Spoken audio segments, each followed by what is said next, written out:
አማራ ቴሌቪዥን ተጀምሯል።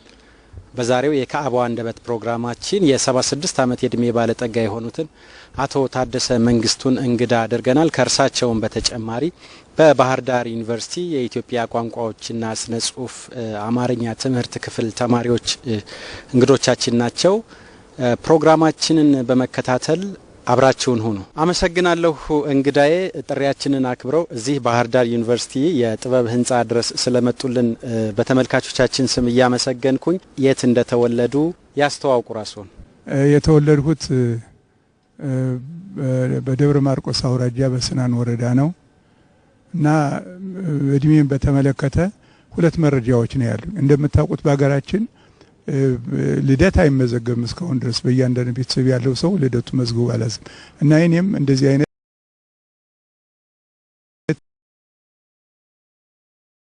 መዘገበ ልደት ስላልነበረኝ ሁለት አይነት ምንጭ ነው እድሜን ትክክለኛ ለማግኘት መንገድ የተጠቀሙት። አንደኛው አባቴ ነግረኛ የነበረው ነው። አባቴ ምን ይለኝ ነበረ? አንተ የተወለድህ በላይ ዘለቀ በተያዘ ጊዜ 3 ዓመት ነበር ይለኝ ነበር።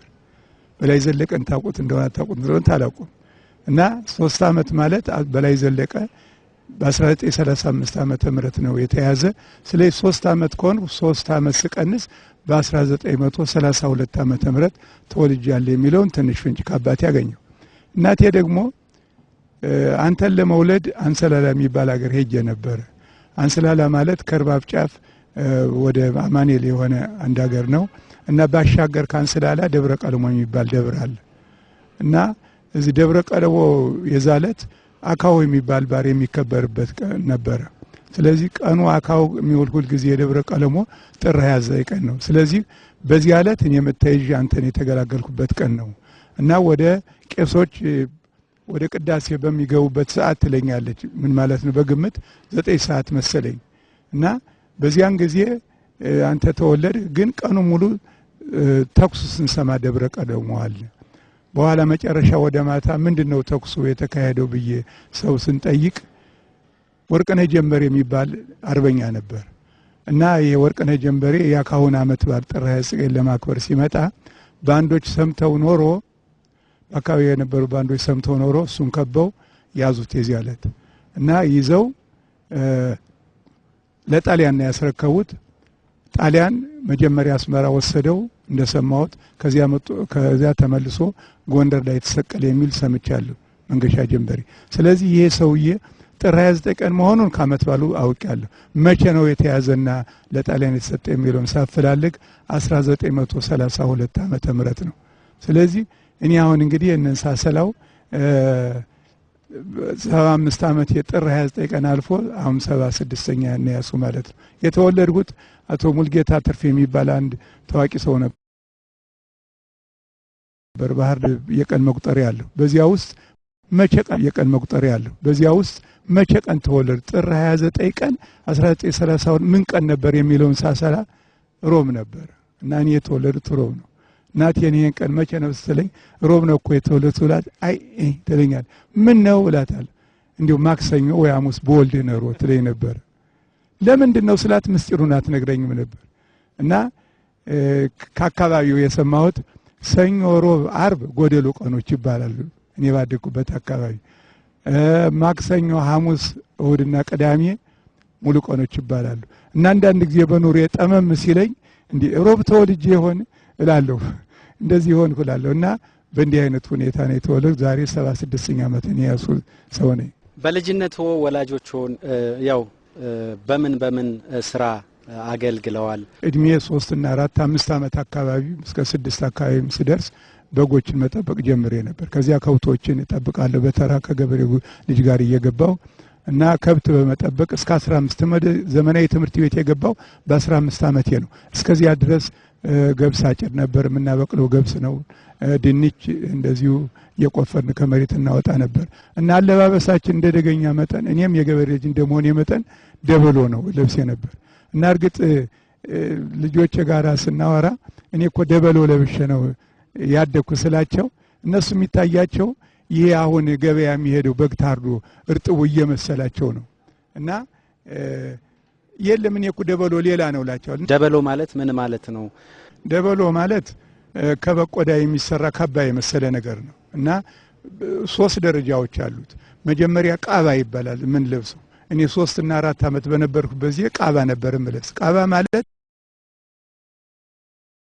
አንዲት የበቆዳ ተለፍታ እንደዚህ ግሯና ግሯ ታስሮ ነበር ምለብስ።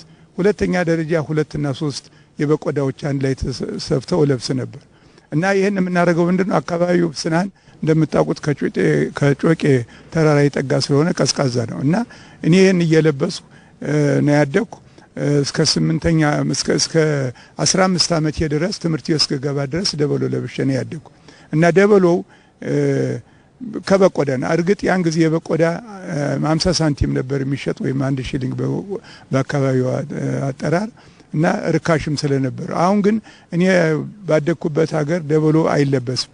ጎጃም አዘነ የሚባል ልብስ ነው አሁን ወጣቱ የሚለብስ እና ይሄን ነገር ሳነሳ ከልጆቼ ጋር በመጫወትበት ጊዜ ደበሎ ለብሼ ነው ያደኩ ስላቸው አብዬ ይሄን ነገር እንዳታወራ ይሉኝ ነበር።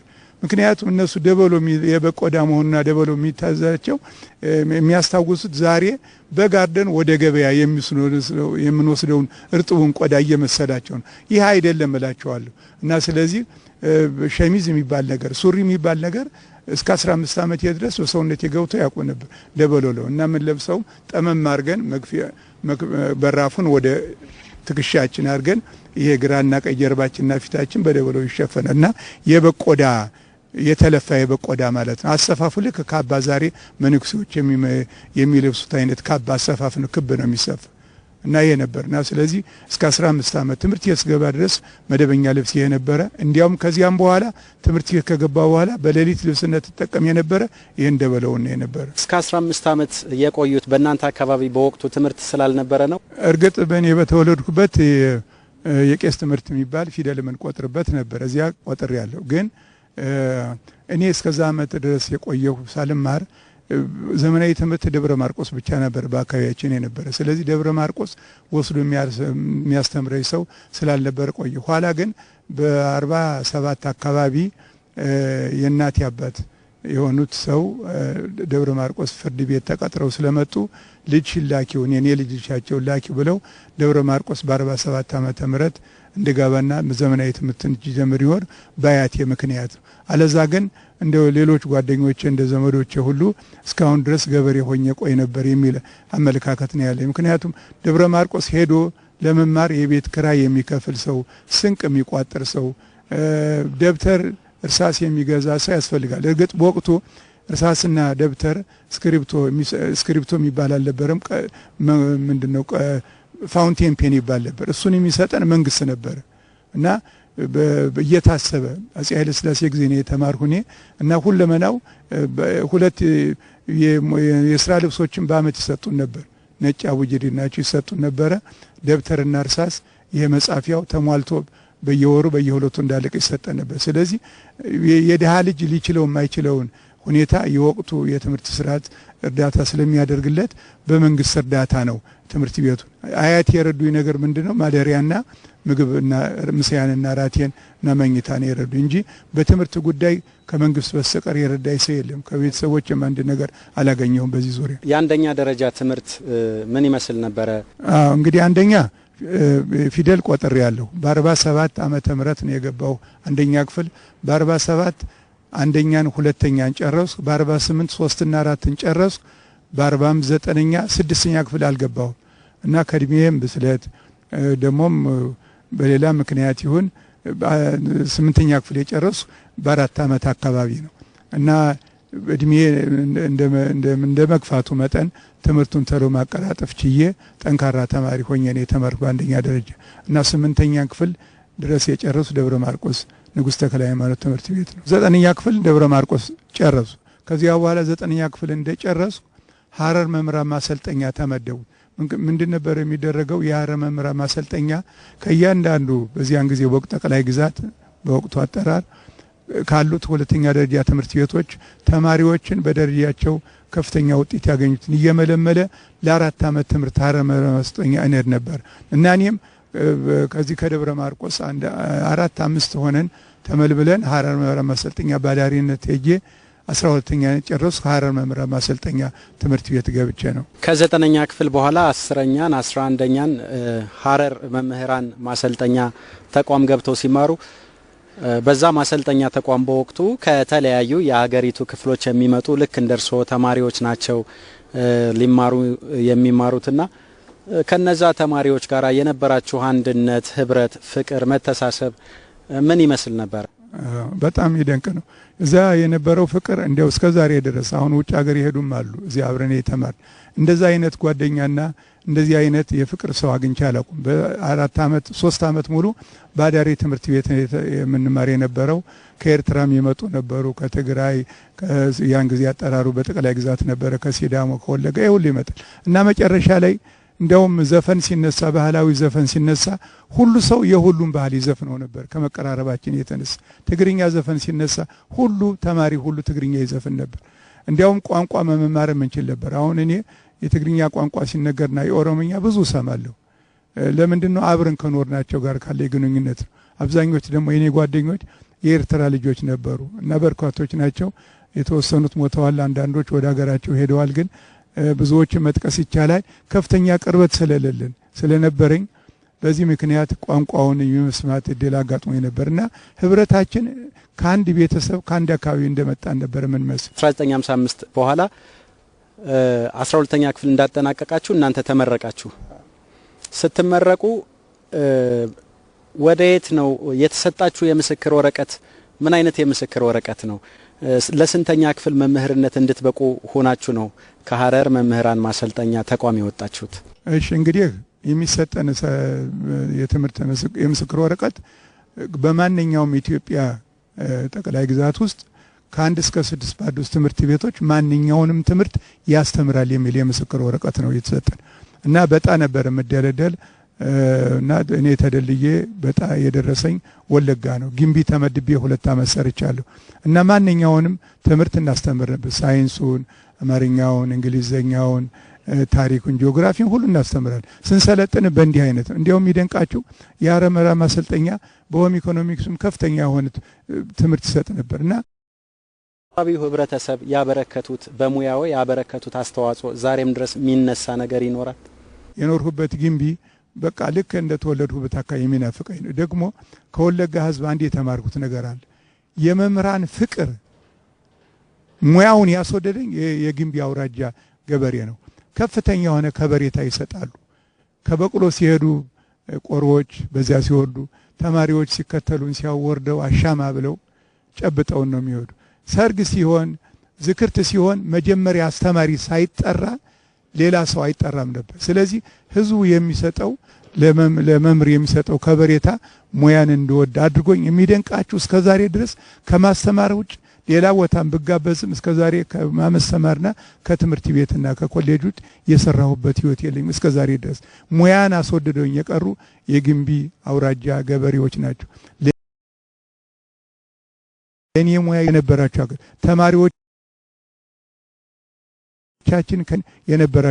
ተማሪዎቻችን ከኛ ጋራ ቡና ሁሉ እያሸከሙ ይልኩልን ነበር።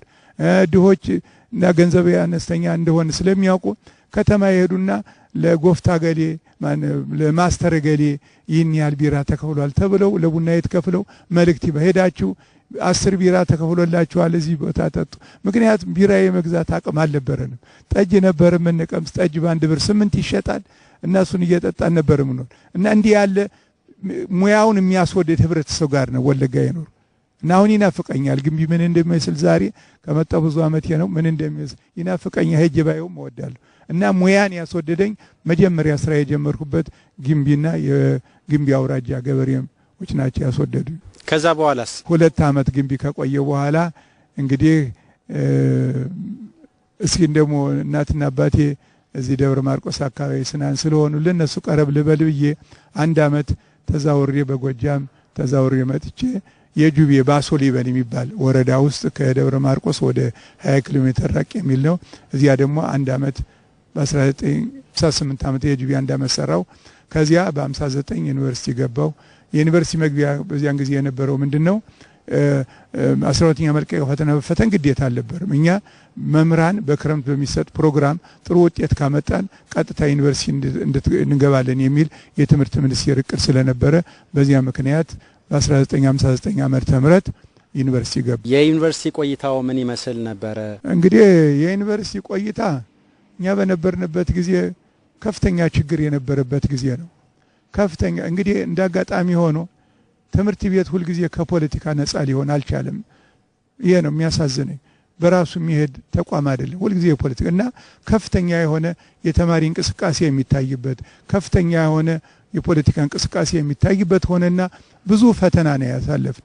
አንድ ጊዜ ትምህርቱ ይቋረጣል፣ አንዳንድ ጊዜ ይዘጋል፣ ምን በላው ምን ጠጣው እናጣለን፣ ማደሪያ ይጠፋል፣ ከዶርሚተሪ እንባረራለን። ስለዚህ እንዲህ አይነት የጣመ ህይወት በዩኒቨርሲቲ አሳለፍን እና መጀመሪያ በ1958 ዓመተ ምህረት መሬት ላራሹ የሚል መፈክር ወጥቶ ነበርን ያልነበርኩ ያን ጊዜ። በ59 ደግሞ በደቡብ አፍሪካ በጥቁሮችና በነጮች መካከል ያለውን ደግፋለን በሚል እንዲያ እየተባለ ከፍተኛ የሆነ ችግር የነበረበት ጊዜ ነው በዩኒቨርሲቲ ህይወት ያሳለፍን እና እንዲያም ሆኖ ግን ያው ትምህርቴን በ5 ዓመት ጨርሼ ወጣሁ ከዩኒቨርሲቲ በትምህርት ፋኩልቲ በአማርኛ እና በኤዱኬሽን በሁለቱ ትምህርት ትምህርቶች። እንግዲህ ይሄ በ1964 ዓመተ ምህረት እርስዎ ከቀድሞ ቀዳማዊ ኃይለ ሥላሴ ዩኒቨርሲቲ ያሁኑ የአዲስ አበባ ዩኒቨርሲቲ የመጀመሪያ ዲግሪውን በትምህርት አስተዳደርና በአማርኛ ጥምር በአማርኛ ይዘው ጨርሰው ወጡ። ከዛ በኋላ የእርስዎ የሥራ ሁኔታ ወይም እጣ ፋንታው ምንድነው የሆነው? ከዛ በኋላ እንደተመረኩ ሐረር መምህራን ማሰልጠኛ አስተማሪነት ተመደቡ። በክረምት ተመድቤ እዚያ ደርሼ ስራዬን አውቄ ከመጣ በኋላ እንዳጋጣሚ ትምህርት ሚኒስቴር ውስጥ የሆነ እንዲ ግርግር ያለው ምንድነው ይባል ባህር ዳር አካዳሚ ኦፍ ፔዳጎጂ የሚባል ተቋም ሊከፈት ስለሆነ ለዚህ ተቋም መምህራን እየተወዳደሩ ተመልምለው በእንግሊዝ ሀገር ሄደው ሊሰለጥኑ ነው የሚል ወሬ ሰማለሁ። እንዳጋጣሚ እንዲያውም እንዳጋጣሚ የመጨረሻው ቀን ነው የሰማው። እጄ አንድ ክፍል ውስጥ ገብቼ ተመዘገቡ። በኋላ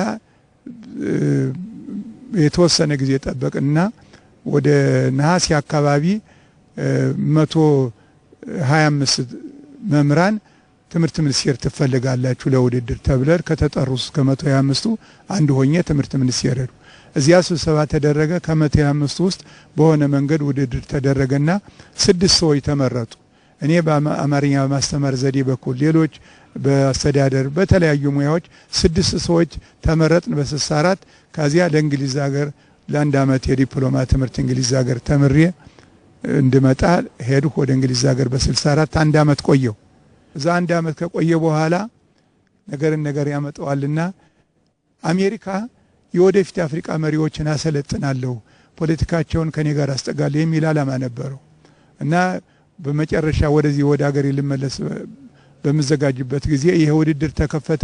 ለንደን ባለው አሜሪካ ኤምባሲ ተወዳደር 108 የአፍሪካ ዩኒቨርሲቲ ተማሪዎች በአውሮፓና በአፍሪካ ያሉ ተወዳደር 108 ተወዳድረን 8 ሲመረጥ አንድ ሆኜ ተመርጬ አሜሪካ ደግሞ ሄዱ።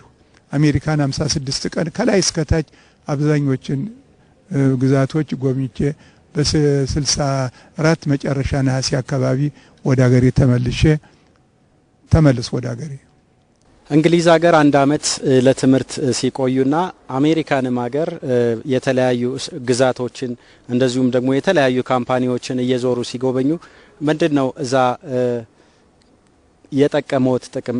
አዎ እንግዲህ እንግሊዝ ሀገር ስኖር አንድ ዓመት አንድ ትልቅ ነገር የተማርኩት ነገር ምንድነው የባለቤትነት ስሜት ነው። አሁን እንግሊዘኛ ቋንቋ እያንዳንዱ ሰው ባለቤቱ ነው እና ባቡር ጣቢያ ያለ ባቡር ነጂ በአንድ ምክንያት ተገናኝታችሁት አንድ ምሽት ላይ ከተገናኘን እኒህ አሜሪካኖች እኮ ቋንቋችን አበላሹ ሊያጫውተኝ በሱ ደረጃ ምንድነው ያበላሹ ስላቸው ከለር የሚለውን ዩን እየተውት ይለኛል እና ተቆርቋሪነት። አንድ ጊዜ ወደ ስኮትላንድ ላንድ ስራ ሄድ ነበር እና ባቡር ጣቢያ ሲሄድ ባቡር ጣቢያ ቲኬት ሻጩን ባክ ስኮትላንድ ሪተርን ቲኬት አልኩ ዝም ብዬ። በኋላ መጣና ቲኬቱ በመስጠት ፈንታ አብሮ ያዘው ከኔ ጋር would you say please please አለኝ።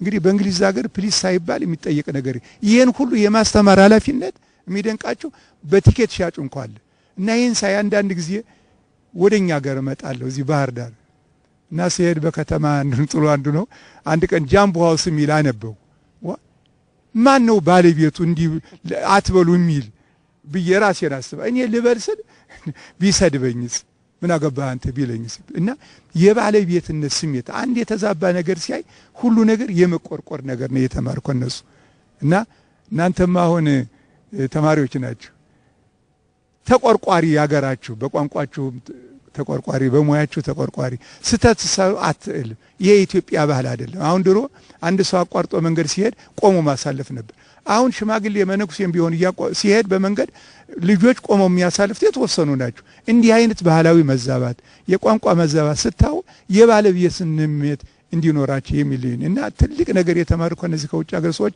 የባለቤትነት ስሜት ሁሉ ሰው ባለቤት አንድ ነገር ሲያይ ባለቤትነት ስሜት ይሰማልና እሱ ነው አንድ ትምህርት ወሰዱት የማስታውስ አሁን ትምህርት ቤት ጎብኙ እንባላለን ትምህርት እንዴት እንደሚካሄድ ደግሞ አስተዳደሩ ምን ይመስላል የሚለውን እናያለን እና ምንድነው ሲሰራ ትምህርት ቤት ስትሄዱ እያንዳንዱ ሰው ስራውን ሲሰራ ተጨንቆ ነው መምራን እናንተን ለማሳየት ምሰሩ ይንከባለላሉ ወለሉ ላይ ወድቀው ነው የሚያሳዩአችሁ አያችሁ እንዲህ ሆነን ነው የምናስተምር እያሉ ያሳዩና እና ለስራቸው የሚሰጡት ከበሬታ ሁለተኛ ደግሞ ከምራቸው መስራታቸው ለነገ የሚሉት ነገር የዛሬውን ነው ጨርሰው የሚሰሩ እና የሥራ ደፋርነታቸውን አደንቃለሁ ሁለተኛ ደግሞ ማግለል ወይም ደግሞ ይሄ አይመለከተኝም የሚል ሁሉ ሰው ሁሉ ያገባዋል እና አሰራሩም ማህበራዊ ነው የሚመስላችሁ ዲሬክተሩ አብሮ ከመምህራን ጋር ታያላችሁ እኛን ደግሞ ምን ቸገራችሁ ብለው ይጠይቁናል ስለዚህ ለሀገራችሁስ ምን ይዛችሁ ነው የምትሄዱ ምን ለመሆኑ ምንድነው ከኛ ሀገር የምትወዱት የምትጠሉት ብለው ይጠይቁናል አሁን እናንተ ፈረንጅ በመንገድ ስታገኙ እንዲህ ያለ ጥያቄ ጠይቃችሁ ታውቃላችሁ የእንግሊዝ ሀገርን የአንድ አመት ትምህርቶትን የ56 ቀንም የአሜሪካን ሀገር ቆይታዎትን እንደጨረሱ ወደ ኢትዮጵያ ተመልሰዋል ከተመለሱ በኋላ ወዴት ነው የሄዱት እሺ እንደተመለሱ እንግዲህ ዓላማው ምንድነው የመምህራን ትምህርት አካዳሚ ይባላል በአማርኛ በወቅቱ ፔዳጎጂ ነው ለዚህ መምህር ለመሆን የአማርኛ መምህር ለመሆን ነበር የሰለጠኑ ስለዚህ የሁሉ በተለያየ ሙያ 2 አመት ነው ከኔ በፊት 1 አመት ሰለጠኑ ነበሩ እኛ በሰራት እኛ ሁላችንም ተናድተን ህዳር 11 ቀን 1965 ዓመተ ምህረት ባህር ዳር ገባን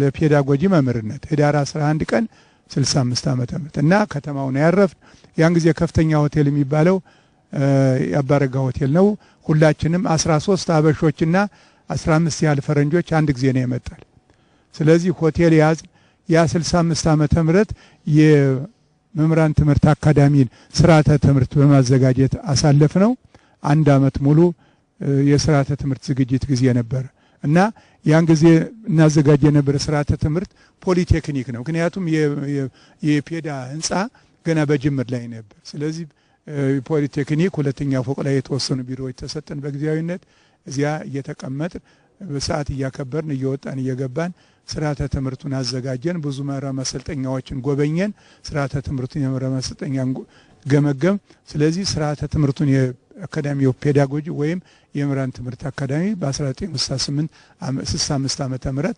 አገባደንና ዝግጅቱን ጨረስን ከዚያ 66 ዓመተ ምህረት የመጀመሪያ ተማሪዎች እቅዱ ምንድነው በአመት 100 ተማሪዎች ነበር የሚባል ስለዚህ በ1966 ዓመተ ምህረት የመጀመሪያዎች 100 ተማሪዎች ተቀብለን ማሰልጠን ጀመር ከዛ በ1967 ዓመተ ምህረት ሁለተኛ ዙር 100 ተማሪዎችን ተቀብለን እስከ ታሳስ እያሰማርን ሳለ እድገት በህብረት የሚባል ፕሮግራም መጣ ተማሪውን ይዘን በየወረዳው ተበተን እና እኔ እንዳጋጣሚ ጎንደር ነው ዘመቻ የደረሰኝ መጀመሪያ ቋራ ነበር ኋላ ቋራ በጣም ተራራ ሀገር ነው በመኪና ማይደረስ የሚል ወሬ ስለተሰማ ጎንደር ከተማ ውስጥ ሌላ ጣቢያ ነበር እኔ አንዱ መሪ የጣቢያ መሪ ሆኜ ጎንደር ውስጥ 1967 ተናሳለብ በ1968 ዓመተ ምህረት ቆላ ድባ እንደገና ተዛውሬ የወረዳ መሪ ሆኜ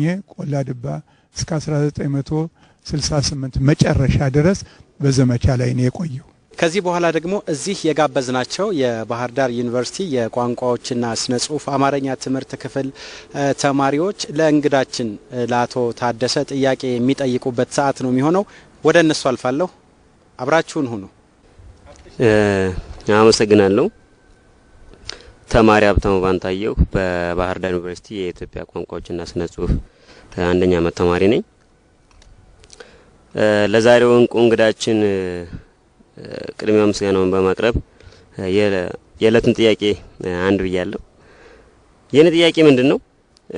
በወቅቱ በባህር ዳር ዩኒቨርሲቲ ስርዓተ ትምህርት አካሄዳችሁ ተማሪዎችን ተቀበላችሁ ለማስተማር ስትጀምሩ ያኔ የነበረው እንደው የምታስታውሱት የገጠማችሁ ችግር አለ ወይ?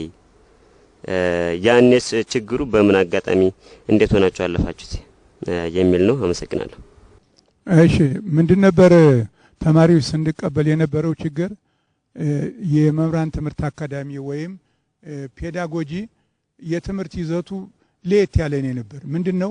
እያንዳንዱ የመምህራን ማሰልጠኛ መምህር ሆኖ የሚሄድ ሰው ነበር ምናፈራና እዛ መሰጠት የሚገባው ሁሉን ትምህርት የሚያስተምር አይነት ነውና ሳይኮሎጂ ይሰጥ ነበረ፣ ክሬቲቭ አርትስ የሚባል ይሰጥ ነበረ፣ አማርኛ ይሰጣል፣ እንግሊዝኛ ይሰጣል እና እነዚህ አይነት ነውና ይሄ አሰጣጥ ያን ጊዜ በወቅቱ በኢትዮጵያ የነበረውን የትምህርት አይነት ሁኔታ የሚያንጸባርቅ አለበርና ተማሪዎች ይቃወሙ ነበር። ይሄ ትምህርት ምንድነው? አማርኛ ማስተማር ሙሉ በሙሉ የማያስችል፣ እንግሊዝኛ መምሪያ፣ ጂኦግራፊ መምሪያ ያደርግ የሚል ተጽዕኖ መጣብን እና እንዴት ይሻላል የሚል ስለዚህ ስርዓተ ትምህርቱ ይቀየር። እንግዲህ ዩኔስኮና የዩኒዲፒ ይሄን ኮሌጅ ወይም የመምህራን ትምህርት ሲያቋቁሙ እንዲያውም ትምህርቱ አሁን አይታችሁት ይሆናል በቴሌቪዥን ቢሮአችሁ ሆናችሁ በቴሌቪዥን ነው የምታስተምሩ፣ ክፍል እንኳን አትቆሙ የሚል አሁን የቴሌቪዥን ስቱዲዮ የነበረው ዛሬ እናንተ ሬጅስትር አድርጋችሁታል እና እንዲህ አይነት የትምህርት ዘዴ ነው። ይሄ ያልተለመደ ነው በኢትዮጵያ። ዩኔስኮ ሲያቋቁመው የአፍሪካ ሞዴል ይሆናል የሚል ሐሳብ ነው ይዞት ነው ያን ያቋቋመው። አሁን ያዳራሹ እንኳን እናንተ ጋር ያለው አዳራሽ በአፍሪካ የመጀመሪያው አይነት ነው የሚባል እንዲህ ያለ አዳራሽ በአፍሪካ የመጀመሪያ ይሉን ነበርና እርግጥ የሌላ ቦታ ይኖር ባላውቀውም እንዲያና ተማሪዎች ከፍተኛ ችግር የፈጠሩብን በእንዲህ አይነት የትምህርት ሂደት ኢትዮጵያ ማጣ ወይ ጂኦግራፊና ኤዱኬሽን አንድ አይሆን ወይ ማትስና እንደዚህ አንድ አይሆን በሚል ከፍተኛ ተጽዕኖ አደረጉብን። ከዚያ በኋላ እንዳጋጣሚ በወቅቱ ዶክተር ደምስ የሚባል ዲን መተው ነበር። እሳቸውም የአካዳሚክ ሰው ነበሩ፣ የቋንቋ ሰው ነበሩ። ስለዚህ የተማሪዎችን ሐሳብ በመውሰድ ፔዳጎጂው እንደ መቅደመ ትምህርት ሂሳብ፣ አማርኛ፣ ጂኦግራፊና እንግሊዝኛ በመንሰ ትምህርትነት እንዲሰጡ በሚል ስምምነት ተደርገው ለተወሰነ ጊዜ በዚህ አይነት ትምህርቱን ለመቀጠል ቻል። ከተማሪ የነበረውንም ግፊትና ቅራኔ በዚህ አይነት መንገድ እንፈታው ቻል። አዲስ ዘላለም ይባላልው በባህር ዳር ዩኒቨርሲቲ 3ኛ ዓመት የኢትዮጵያ ቋንቋዎችና ስነ ጽሁፍ አማርኛ ትምህርት ክፍል ተማሪ ነኝ። ለጋሽ ታደሰ መንግስቱ የምጠይቃቸው ጥያቄ ባህር ዳር ዩኒቨርሲቲ ሲመሰረት 15 የውጭ መምህራንና 13 የኢትዮጵያ መምህራን ነበሩት። እርሶ ከ13ቱ አንዱ መሆኑ ምን ስሜት ፈጠረቦት? ምንስ ኩራት ይሰማውታል? ከእናትና ከአባቴ ሳወዳደር በአባቴ ላይ ከፍተኛ ፍቅር ነበር። ለምን እናቴ ናት ያስወደደች የሚልግበት እና አባቴ ሞቶ እኖራለሁ እንደው እህል በላይሆን የሚል አስብ ነበር ድሮ እና እሱንስ ሞተ ቻልኩት። ግን ለነገሩ እና ሁልጊዜ ያልፋል፣ ነገር ይረሳል። አሁን ከዛ ከመጣን 13 ሰዎች እዚህ የምንገኝ አንድ አቶ ተፈራ መኩሪያ የሚባሉ ደሞዝ ይከፍሉኝ የነበሩና እኔ ብቻ ነኝ እና እኛ ጋር የመጡት ከ13ቱ አንዳንዶች የሄዱበትንም አላውቀውም የት እንደደረሱ። የሞቱትን ሰምቻለሁ፣ ነገሌ ሞተም ሰምቻለሁ እና የተሰደዱ ጀርመን ሀገር ያለ አንድ ጓደኛችንም አለና ስለዚህ ይሰማል፣ ብቸኝነት ይሰማል። አሁን ተማሪዎች እዚህ ብዙ ጊዜ ስለቆየው ብዙ ተማሪዎች ማውቃቸውም ሰላምታ ሲሉኝ አንዳንድ ጊዜ ለካ ደህና ኖረዋለሁ ስንዴ የዘራው ሰው ኖር ያለው ለካ። ምክንያቱም የሁሉም ማለቆ ሰላም ማን ስለው ድሮ አስተምረኛል የሚለኝና ብዙ ባለስልጣን ልጆች አድርሻለሁ በትምህርት ልጆችና ብቸኝነት ይሰማኛል። አብሮ ነገር በተለይ የሐረር መምህራን ማሰልጠኛ አብረን የተማርናቸውን ሰዎች ባገኛቸው ወድ ነበር፣ ግን አንዳቸውም የሉ እና እነዚህም ከ13ቱን የብቻ እናቶ ተፈራ መቅረታችን መቼም ሁኔታ የፈጠረው ነው፣ ወደና አላደረግነውም። ስለዚህ አንድ ነገር ይረሳል፣ መርሳት መመረቅ ነው ይላል ሲተረት እና ረሳቸዋለሁ ተረስተዋል እና እኔ ብቻ ነው ከመምህርኔ ከአስተዳደር ደግሞ እሳቸው ነው የቀሩና የእውነት ስለሆነ ሞትም ማለፍም የእውነት ስለሆነ ምንም ማድረጋችሁ እንግዲህ ምን መሰላችሁ አንድ ነገር አለ ዛሬ አሁን እኔ የማየውን አንቺ አታዩም እኔ የማያት 3 ህንጻዎች እዛ አካባቢ መሃል ያሉትና አዳራሹን ብቻ ነው የማያችና ምግብ ቤቱን አሁን ይሄ ሁሉ እዚህ ድረስ ህንጻ አለ አሁን ያለንበትንም ኑግን ዘራ የነበርና ጤፍን ዘራ የነበረ መሬት ነው እንዲህ ያለ ህንጻ ያወጣ ስለዚህ አንዳንድ ጊዜ ስታይ የዘራነው ዘር እንዲሆነ ማያቱ መቼ ማንም ሰው ደስ እንደሚለው እኔንም ደስ ይለኛልና እርግጥ ባህር ዳር ዩኒቨርሲቲ አንዳንድ በዓል ሲሆን ይጠሩኛል እኔ አይሟላልኝ እየቀረው ነው እንጂ እነሱም አረሱ ህንጻው እና ህዝቡ እዚህ ያለው እኔ የማላውቀው ሁሉ ሰው የኔን ታሪክና የኔን አጀማመር ያየ ሰው በዚህ ፕሮግራም አለና ይሉኛል እና አሁን ይሄ ዛሬ ያለው ሁኔታ የዛሬ 40 ስንት ዓመት ማለት ነው 65 ወደ ኋላ ሄደሽ ታየው ተአምር እድገት ነው የምታይ እና ትልቅ ኩራት ነው በእውነት እንዲህ ሆኖ ልጅሽ አንቺ የወለድሽው ልጅሽ ወልዶ ከብዶ የልጅ አይቶ ስታይ ደስ እንደሚልሽ እኔንም ይለኛል እንደዛ ነው የሚሰማኝ ወንድፍራው ዓለም ባላለው ከባህር ዳር ዩኒቨርሲቲ ኢትዮጵያ ቋንቋዎችና ስነ ጽሁፍ አማርኛ ትምህርት ክፍል ሁለተኛ ዓመት ተማሪ ነኝ አስተማሪ ሆኖ በሚኖርበት ጊዜ ከአንድ ቦታ ወደ አንድ ቦታ እየተንቀሳቀሱ ነበር ለምሳሌ በ1997 ዓመተ ምህረት ወደ ጎንደር ሄደው ሲያስተምሩ ነበርና የትዳሩ ሁኔታ ምን ይመስል ነበር ተንቀሳቅሶ ሲሄዱ ያኔ ምን ችግር ተፈጠረ ልጆች ካሉ ቤተሰብ ካለ የት ቦታ ነበር የምትኖሩትስ ያላችሁ ያሉ ባህር ዳር ሊኖር ይችላል ግን እንዴት ነበር ያንኗሩና የትዳሩ ሁኔታ አመሰግናለሁ ብዙ ጊዜ እንደው ብጨዋታው ማልወደው ርዕስ ነው ብዙ ነገር ይመጣብኛል እርግጥ በ8 ዓመተ ምህረት ልጆች ወልጄ ስለነበረ ትዳር ስለነበረ በወቅቱ እና ልጆችን የመጣው አይ ነበር ጎንደር ሳለሁና እንዲያው ምን ስም ተሰጥቶኝ ነበር እድሜ ልክ ባህር ዳር ጠፍቶ ነው የሚሄድኮ ለጎንደር ዘመቻ አይሰራም እየተከሰስ ነበር እና እኔ ደግሞ የለም እዚህ ነበርኩ ስላቸው እና ማንጣ ነበር ማታ በ11 መጥቼ ሌሊት ጎንደር ደርስ ነበር ማታ ብቻ ልጆችን አይችልም ማለት እና እንዲህ አይነት የፈተና ጊዜ ነው መቼም የነበረው እና ልጆችን ያን ጊዜ በጭን ጊዜ ወለድኳቸው ዛሬ አድገውልኝ ደና ደረጃ ደርሰውልኛል እና እንዲህ አይነት ህይወት ነው የነበረን በዚህ አካባቢ ሰገን አንጎስም ባላለው ለጋሽ ታደሰ የምጠይቃቸው ሁለት ጥያቄ ያሉኝ ከተማሩት ትምህርት አንፃር በተለይ ደግሞ ኮሌጅ ላይ ሲያስተምሩ ለትምህርቱ ምን ያህል ጊዜ ይሰጡ ነበር ለሞያ ኮሌጅ ማስተማር ከባድም ቢሆን ግን ትንሽ ውጤቱ በጣም በቅርብ ጊዜ ማየት ስለምትችሉ ወዲ ያስተማርናቸው አስተማሪ ሆነው ማየት ስለምንችል ጥሩ ጊዜ ነበረን እና እኔም ከማስተማር ውጭ ሌላ አልሰራሁም የትምህርት ክፍል ኃላፊም በሆን ከማስተማር አልወጣሁም ነበር እና አንድ ነገር በማስተማር ዓለም ውስጥ ቀድም እንደነገርኳችሁ ህይወቴ ከዚህ ከከብት ጋር የተያያዘ ነበርና የማታ ትምህርት አልወድም ነበር ማስተማር በማታ ትምህርት ፕሮግራም የገንዘብ ማግኛ እንደሆነ አውቃለሁ ግን አላስተምርም ምክንያቱም ቀንም ማስተምር ሆኖ የማታውን ትምህርት ሌሎች እንደሚያስተምሩት አደርግ ነበር እና ትኩረቴ ከብት እርባታ ነበር ያን ጊዜ ደግሞ ከብቶችን ማረባ የቋንቋ ማስተማሩን ከፍተኛ አስተዋጽኦ ያደረጉልኝ በመሆናቸው ነው ይሄ እንግዲህ በጣም አስቸጋሪ ይሆናል ለምን በምሳሌ ማስረዳት ይችላል ለምሳሌ ላሚቱ እንቧለች የሚል ሰው ሲያወራ ተሰማላችሁ ላም እንቧ አትልም እኮ ለምንድነው በለማለት ሁለቱ ከንፈር መገናኘት አለበት የላም ከንፈሮቹ አይገናኙ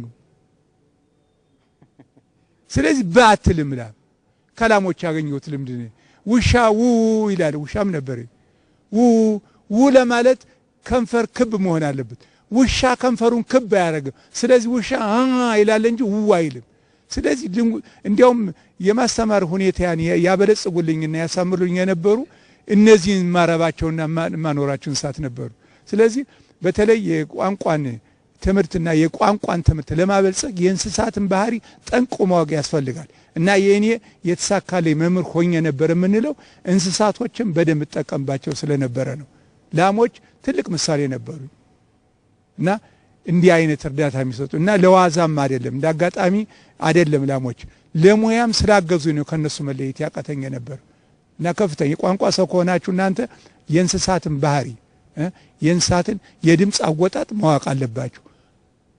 ሰው የሚላችሁ አይደለም የእውነት ይሁን። ላም እንዴት ትጮኻለች ሲባል ንምትል አፏን ከፍታ ያ አይገናኝም።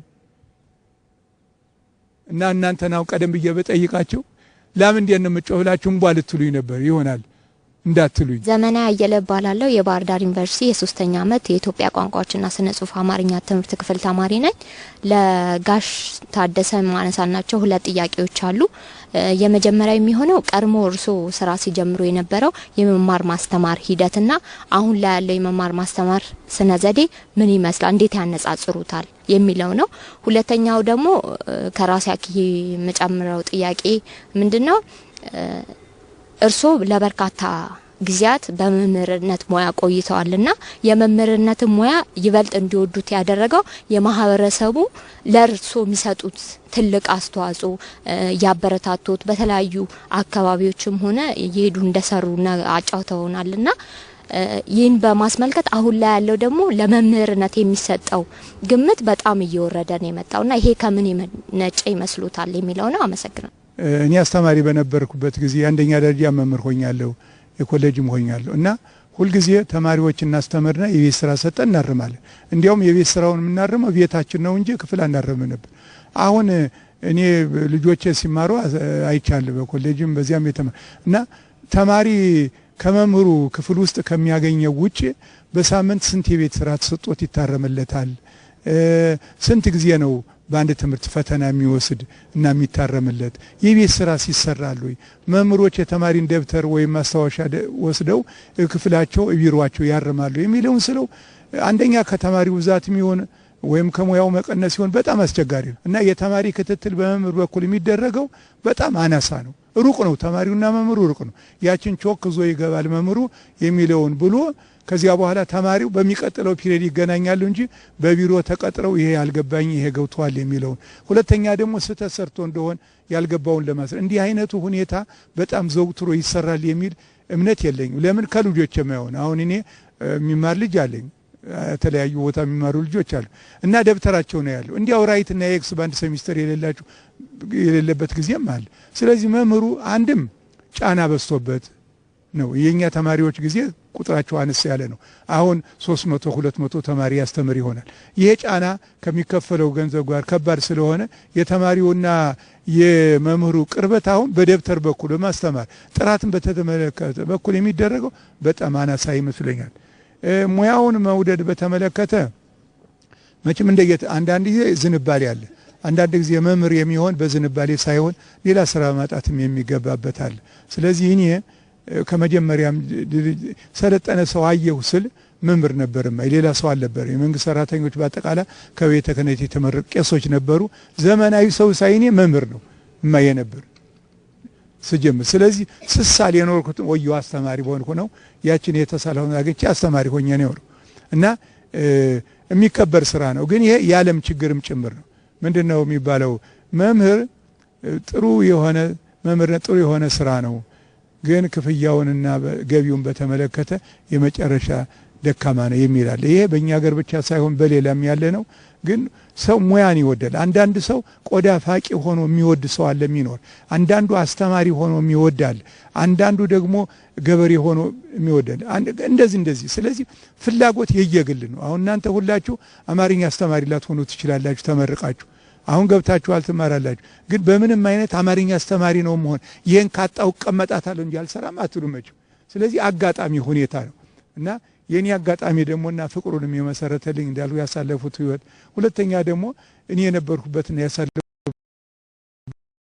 ጊዜ የነበትም ይወድ ክብር የሚሰጥበት ጊዜ ስለነበረ ህይወቴን በዚህ ጨርሼዋለሁ። እኛም ትንሽ ስለሆነ እንግዲህ ምኞትም የለኝም። በነገራችን ይበቃኛል። ተመኘች አብቅቻለሁ። እሺ፣ አመሰግናለሁ። ስሜ ቤቴሌም ምስጋናው ይባላል። በባህር ዳር ዩኒቨርሲቲ የኢትዮጵያ ቋንቋዎችና ስነ ጽሁፍ አማርኛ ትምህርት ክፍል 3ኛ ዓመት ተማሪ ነኝ። እኔ ለጋሽ ታደሰ መንግስቱ ማነሳው ሁለት ጥያቄዎች ነው ያለኝ። የመጀመሪያው ጥያቄ 9ኛ ክፍልን እንደጨረሱ ሀረር መምህራን ማሰልጠኛ ገቡ። በወለጋ ጊምቢ በ1956 ወለጋ ላይ ጊምቢ ውስጥ በመምህርነት ቆይተው ነበረ። በዛ ቆይታውት ላይ በጣም ጥሩ የነበረ ግንኙነት እንደነበሩት ነግረውናል። በዛ ሰዓት ላይ በመማር ማስተማሩ ላይ በሚያስተምሩበት ሰዓት የገጠሙት ችግር ምንድነው? ያው አንድ ችግርን ብትሆን ያቺ ችግር ለኛ ተጠቅመናለችና ያጋጠመው ችግር ምንድነው? ጊምቢ በሚያስተምሩበት ሰዓት። ሌላው ሁለተኛ ጥያቄ ደግሞ ከመምህርነት ውጪ የተለያዩ ስራዎችን ይሰራሉ፣ በግብርናም መስክ ማለት ነው። በዛ መስክም በመምህርነትም እንዲሁ ዝም ብዬ ሳይወት ጋሽ ታደሰን በዛ ዘመን በወጣትነት ዘመኔ ሳልሰራው አልፍ ያለው ያ ነገር እስካሁን ይቆጨኛል ብለው የሚያስቡልኝ ምናልባት እሱን ቢነግሩኝ ብዬ ነው የምጠይቀው። ያን ጊዜ በየቢሮአችን የማማከሪያ ሰዓት የሚል እንለጥፍ ነበር። አሁን ይኖር እናንተ ስትማሩ አሁን አላውቅም። በየቢሮአችን ደጃፍ ላይ ክፍል ያለንበት እዚህ ክፍል አለኝ፣ ክፍል የሌለ እንደሆን ቢሮ እንዲያውም የቀስትና በጅ ነበር። ወደ ከተማ ሄደ እንደሆነ ቀስቱን ከተማ ሄጃለሁ የሚል ምልክት ላይ እናደርገው ነበር። ለምን ተማሪዎቻችን መጣው እንዳያጡ እንዳይጉላል ነው። ደግሞ ሌላ ደግሞ የመማከሪያ ሰዓት አለ። በዚያን ጊዜ ብትመጣ ቢሮ የክፍት ነው፣ አማከራለሁ። ተማሪዎች ደግሞ ሁሉ ጊዜ ክፍል ከሚያገኙት የተነሱት ጥያቄዎች ከመምህር ጋር በግል መጥተው መወያየት ይወዳሉ እና እኔ በበኩሌ ተማሪዎችን እቀበል ነበር፣ ሀሳባቸውን ወስዳለሁ። ብዙ ከተማሪዎች የተማርኩት አለ፣ እኔም ከኔ እነሱ የተማሩት አለ እና ኛው ተማሪዎች እንዲህ አትኩን ይመክሩናል። እኔ እናስተካክል ነበር እና ተማሪዎች ችግራቸውን እንዲወያዩ ቢሮአችን ክፍት ነው ለተማሪ የማማከሪያ ሰዓት የሚለው ቤት ሄጃለሁ የሚለው ምልክት በቦርዳ በቢሮአችን ላይ ይታይ ነበር። ስለዚህ ጥሩ የሆነ ግንኙነት ነበር። የመጀመሪያው በመምህርነት ችግር አልገጠመኝም። እንዳጋጣሚ መምህር ከፍተኛ ከበሬታ የሚሰጥበት ጊምቢ አውራጃ ስለተመደው እንዲያውም የሚናፍቀኝ እስከዛሬ ድረስ እና መጥፎ ሁኔታ አልገጠመኝም እና ምንም ትምህርት ከዚህ ያለፍኩበት የሚል ወይም ደግሞ እንዲህ ያለውን ፈተና አልፍ ያለው የሚል ተሞክሮ ከወለጋ የለኝም። እንደው በጎ ነገር መምህርን የሚያስወድድ ልምድ ብቻ ነው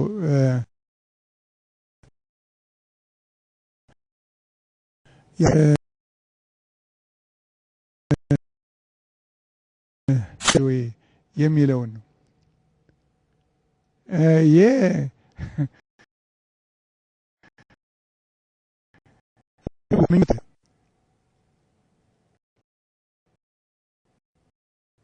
እና ግን እንዲሁ ትልቅ ምኞት የነበረኝ 30 ልጅ ሳልወልድ በመቅረቴ ነው።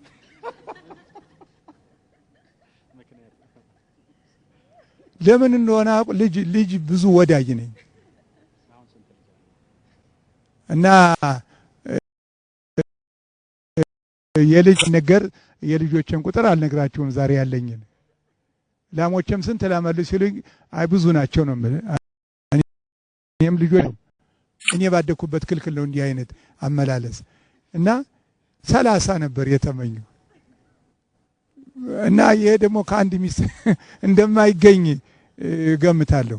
ይሄንን ተፈጥሮ ሁኔታም ሁለተኛ ደግሞ የኔ ምኞት በተፈጥሮ የሚደገፍ አይደለም።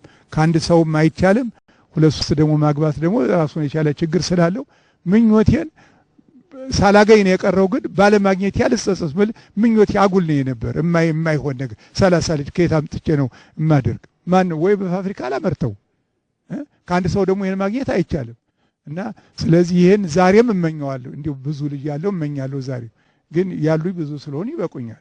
ቁጥራቸውን አልናገርም። ለምን የኔ ባህል ይሄን ስለማይፈቅድ ነው። እና ጥያቄሽ ጥሩ ነው። ግን ሜላት ሁሉ እባላለሁ። በባህር ዳር ዩኒቨርሲቲ የኢትዮጵያ ቋንቋዎችና ስነ ጽሁፍ አማርኛ ትምህርት ክፍል የሁለተኛ ዓመት ተማሪ ነኝ።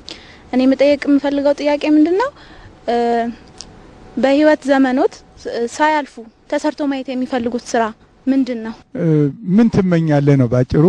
ምን እመኛለሁ እንደው እኔ ሳላልፍ ማየት የምፈልገው ምንድነው የሚለው ብዙ ነገር ነው። መቼም ይሄ ቢሆን የማይለው የለኝም። ግን ሁለት ነገሮች ብቻ ተማሪዎች ትምህርታችን ቀጥላሉ ቀጠል እና ፈተና ብዙ ነበር። እንዲያውም ምንድን ነበር ይደረግ የነበረው ተማሪዎች ነበሩ እኛን የሚያዝዙ እንዲህ አድርጋችሁ አስተምሩ፣ በዚህ ወጦ ይሄን ትምህርት ተውት፣ ያንን አምጡ የሚል አይነት ትእዛዝ ይሰጠን የነበረ ከተማሪዎቻችን ነው። ለምን ተማሪዎች ከፖለቲካው ጋር ጠግተው ስለነበረ እርግጥ መምህራንም የተጠጉ ነበሩ፣ ያልተጠጉም ነበሩ መምህራን። ስለዚህ ፈተና ነበር። ከፍተኛ የሆነ የቀይ ሽብር የነጭ ሽብር ጉዳይ በከፍተኛ ደረጃ ይካሄድ የነበረ ብዙ ሰው እዚህ ሀገር የሞተ ሰው አስታውሳለሁ። መስክ ላይ የወደቀ ሰው አስታውቃለሁ። የተገደለ ሰው አውቃለሁ፣ ሰምቻለሁ። እና በእውነት ህይወት በከፍተኛ ፈተና አሳለፍን ምል ያን ጊዜ ነው። ማን እንደሚገላችሁ የፖለቲካ አመለካከታችሁ በሌላው ዘንድ እንዴት ሆኖ ይታያል የሚለው በጣም አስቸጋሪ ነበር እና ፈተና ነው። እኔ በተለይ ያሳለፉት ህይወት አንደኛ የልጅ አባት ነኝ፣ ሁለተኛ ደግሞ በባህሪዬ ከብት አርቢ ነኝ እና የገበሬው ህይወት ማንጸባረቅና የመምህርም ህይወት ማንጸባረቅ ስለሆነ በጣም ብዙ ንቅናቄ ከሁለቱ ዓለማዎች እሰራ አልነበረምና ከፍተኛ ሆነ ችግር ገጥሞኝ ነበር እና ብዙዎችም ያን ጊዜ እንዳይካሄድ ትምህርት ከትግል በኋላ የሚል መፈክር ነበረ በተማሪው እና ማስተማር ራሱ ክፍል ገብተን ማስተማርም ችግር ነበረብን እና እንዲያውም አንድ ማስታውሰው ስሙን ኑሪ ከድር ይባላል። ጥሩ ተማሪ ነበር፣ ጠንካራ የኔ ተማሪ እና ዞሬ በብላክቦርድ ስጽፍ እና የሆነ ነገር ተወርውሮ ጀርባያን መታኝ። ዞሬ አላየሁም እንደ ፍርሃት እንዳይቆጠር ብዬ ነው እንግዲህ እና ዞሬ አስተማሩ። የሆነ ነገር እንደመታኝ አስታውሳለሁ። በሌላ ቀን ኖሮ ያ ኑሪ አርሲ ክፍለ ሀገር መምህር ሆኖ ተመድቦ ኖሯል እና ደብዳቤ ጻፈልኝ። ጋሼ ትዝ ይልህ እንደሆነ አንድ ቀን ክፍል እኮ ጀርባህን የመታው እኔ ነኝ እና ይቅርታ አድርግልኝ ብሎ ጻፈልኝ። እኔ ከረሳሁት በኋላ ትዝ አለኝ እና እንዲህ አይነት ፈተና ነው ማስተማር ራሱ። የወጋ ቢረሳ እሱም ይሄን ያደረገው እኔን ጠልቶኝ እኮ አይደለም፣ ትምህርት እንዳይካሄድ የሚለውን ፍልስፍና በመደገፉ ምክንያት ትምህርት ከትግል በኋላ የሚል መፈክር በተማሪው ውስጥ ስላለ ያንን ነው የሚያራምድ የነበር እንጂ የኔን መምህርነት እኔን በሰውነት የጠልቶ አልነበረም። ይሄን እና እንዲህ ያለኝ ጽፎልኝ ኑሪ ከድር ይባላል። አሁን በህይወት ይኑር አይኑር አልኩም። አጠር ያለ ቀይ ነበር። አገሩም እዚያ አርሲ ነው እና እዚያ ጋር መምህር ሆኖ ነው የጻፈልኝ። እንዲህ አይነት ፈተና ነው የገጠመ። ለሁለት ሆን በከፍተኛ ሽብር ይኖር የነበረበት ጊዜ ነበር። የትምህርቱ ሁኔታ እንዴት እየተረጋጋ ሄደ? ተማሪዎችስ እንዴት እየተረጋጉ እናንተም ተረጋግታችሁ ስራችሁን ለመስራት እንዴት ተቻለ? 69ና 70 አካባቢ የዚህ የፖለቲካ ሁኔታ የተጧጣፈ ነበረ። ግን ብዙ የፖለቲካ ድርጅቶች ነበሩ ስለሳቸው የሚያደርጉት ብዙ ሰው ተጎዳ። እንግዲህ መቼም በጦርነት አካባቢ አንድ ሰው አሸናፊ መሆኑ የማይቀር ስለሆነ እና ከደርግ ጋር የተቆናኘ የፖለቲካ ድርጅት እየጎለበተ ሄዶ እና ደርግ ስልጣኑን በወቅቱ ለማረጋጋት ቻለና ትንሽ እንግዲህ የሞቱት ሞተዋል፣ የተጎዱ ተጎድተዋል እናውቃለን። ብዙ ንብረት ወድሟል፣ መጽሐፍትም የተቀደዱ አሉ። እንዲያውም እኔ የማስታውሰው በዚያን ወቅት ማስታወቂያ ሚኒስቴር መቃጠል አለበት የሚል ሁሉ ተሞክሮ እና አንድ ዶክተር አለም የሸት የሚባሉ ባለሙያ ሰው ሄደው በራፉን እኔ እንገላችሁ ነው የምታቃጥሉት፣ ለመሳደብ ይጠቅማችኋል ይሄ ቢቀመጥ ብሎ ብዙ ንብረት እንኳን ማደን። የባህር ዳር የትራንስፖርት ካርኒዎች ነበሩ፣ በየመንገዱ ነው ካርኒው። ጠቅላላ የገንዘብ ሚኒስቴር ፍርድ ቤት የነበሩ መዝገቦች መስክ ላይ ተዘርተው ታገኛላችሁ።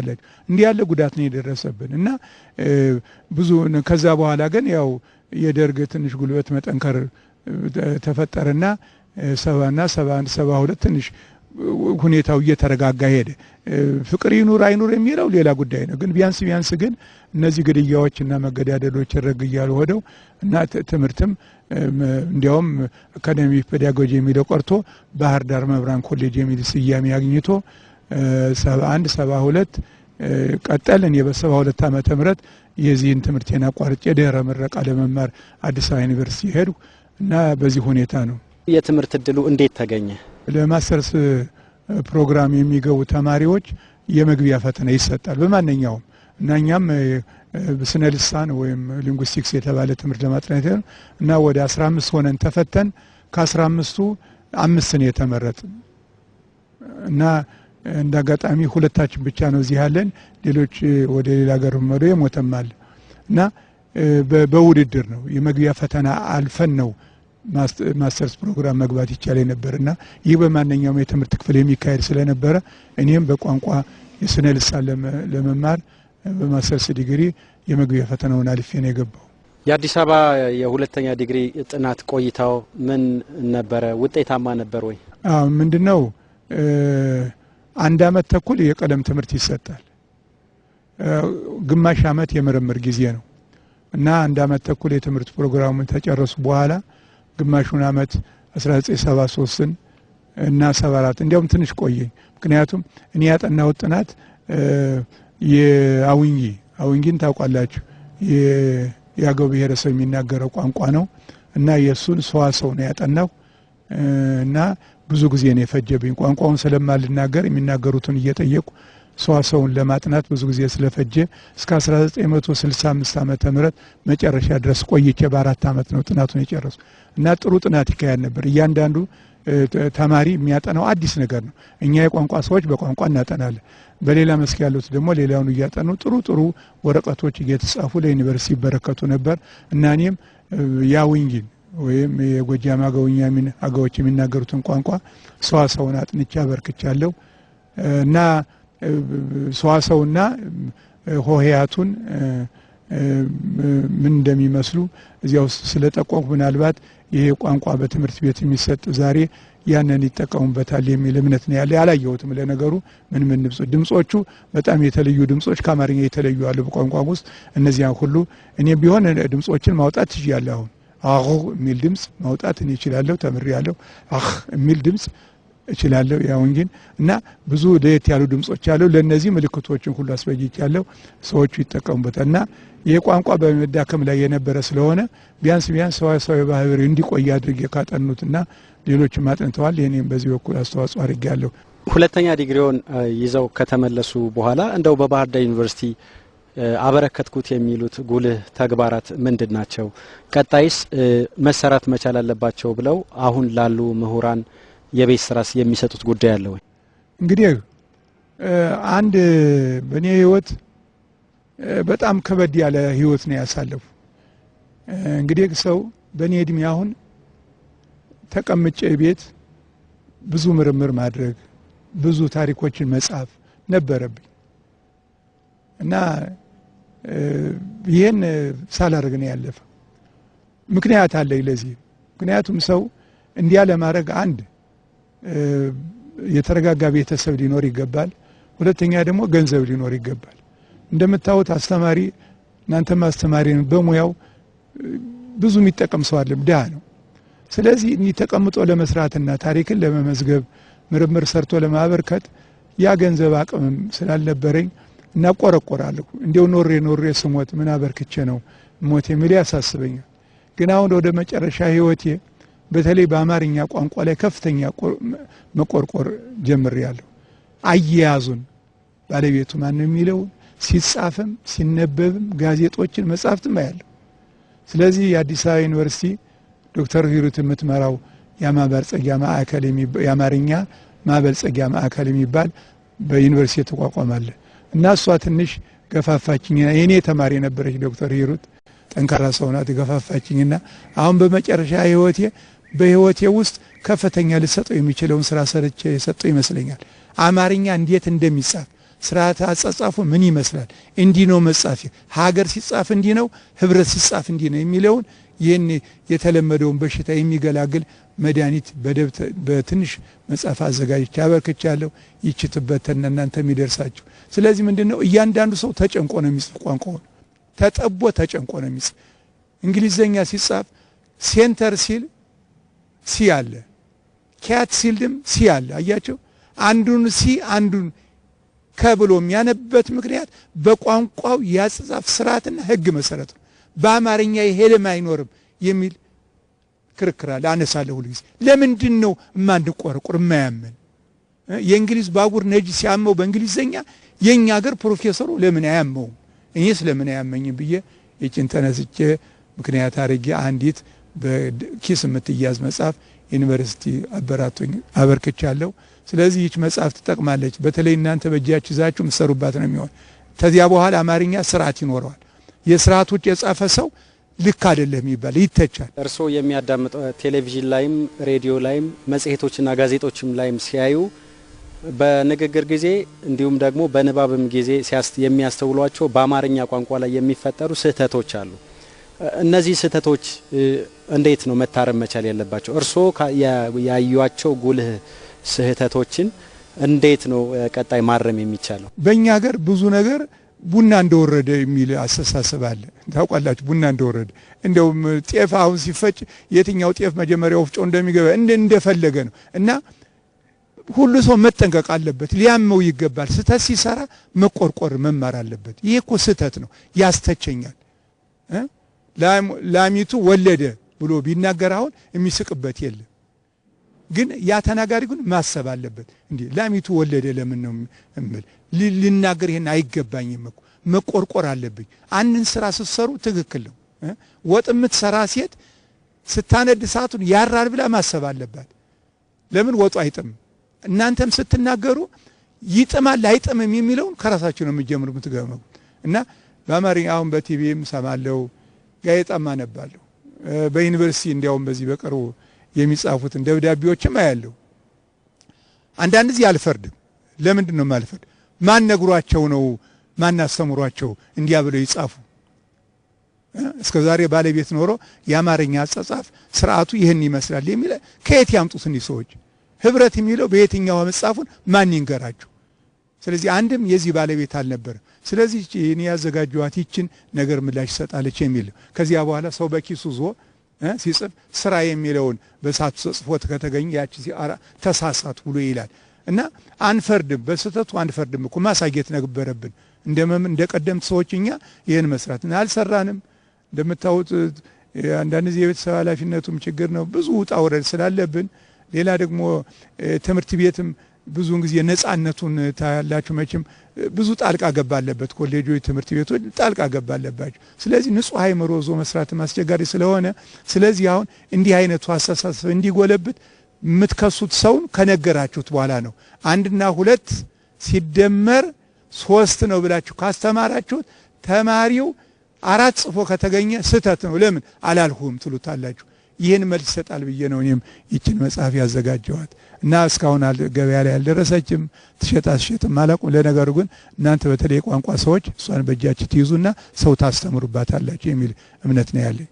በአጠቃላይ ባህር ዳር ዩኒቨርሲቲ ለምን ያህል ዓመት አስተማሩ? ጡረታስ በመቼ ዓመተ ምህረት ነው የወጡት?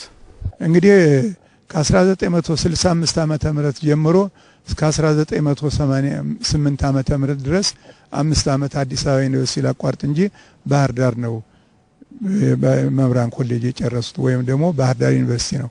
እና በ88 በ65 ዓመቴ ነው ጡረታ የወጣው እና ያን ጊዜ በደርግ ዘመነ መንግስት ደሞዝ ከ650 ይጨመር ስላልነበረ ጡረታ ስወጣ ይዤ የወጣሁት የጡረታ ደሞዝ 460 ብር ነው። እና በእኛ ቋንቋ ምን ላርግሽ ነው የምንላት ይችን 460 እና አሁን እየተጨመረኝ አድጎ 800። ይሄም ቢሆን 800ም ከምን ላርግሽ አይበዘልም። ለምን ጤፉን ሌላውን ሁሉ ነገሩን ታውቁታ። አንድ በግ ስንት ነው የሚወጣ? ምን ላርግሽ መቼም ስሟን አልቀየሩም በምንም ቢሆን ታምር። ሁልጊዜም ለኔ ምን ላርግሽ ናት። ምን ላርግሽ አልኳትም ምን ላርጋት ነው። 460 ብር ገቢ ያዛችሁ ምንድነው የምታረጉ ወር ሙሉ? መምህራን ኮሌጅ ላይም እያስተማሩ ጋሽ ታዴ የግብርና ስራ በጣም ጎበዝ ናቸው። በግብርና ስራ ላይ ያው ጠንካራ ናቸው። ከብቶችን ያረባሉ፣ የባህር ዳርን ከተማ በወተት ያጠግባሉ። በኋላም ደግሞ ንብም አናቢ ነበሩ ይባላል።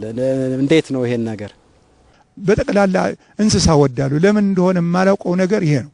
አሁን እኔ ሰው እባብ ሲገል ሲያይ ጮሃለሁ፣ ለፖሊስ አመለክታለሁ እላለሁ። እባብ ሲሞት አልወድም። ካይጥና ከድመት በስተቀር ምጠላው የለኝም። ለምን እንደሆነ አላውቀው ሁለቱ ለምን እንደምጠራቸው። ስለዚህ ዘንዶ ሲገደል አልወድም።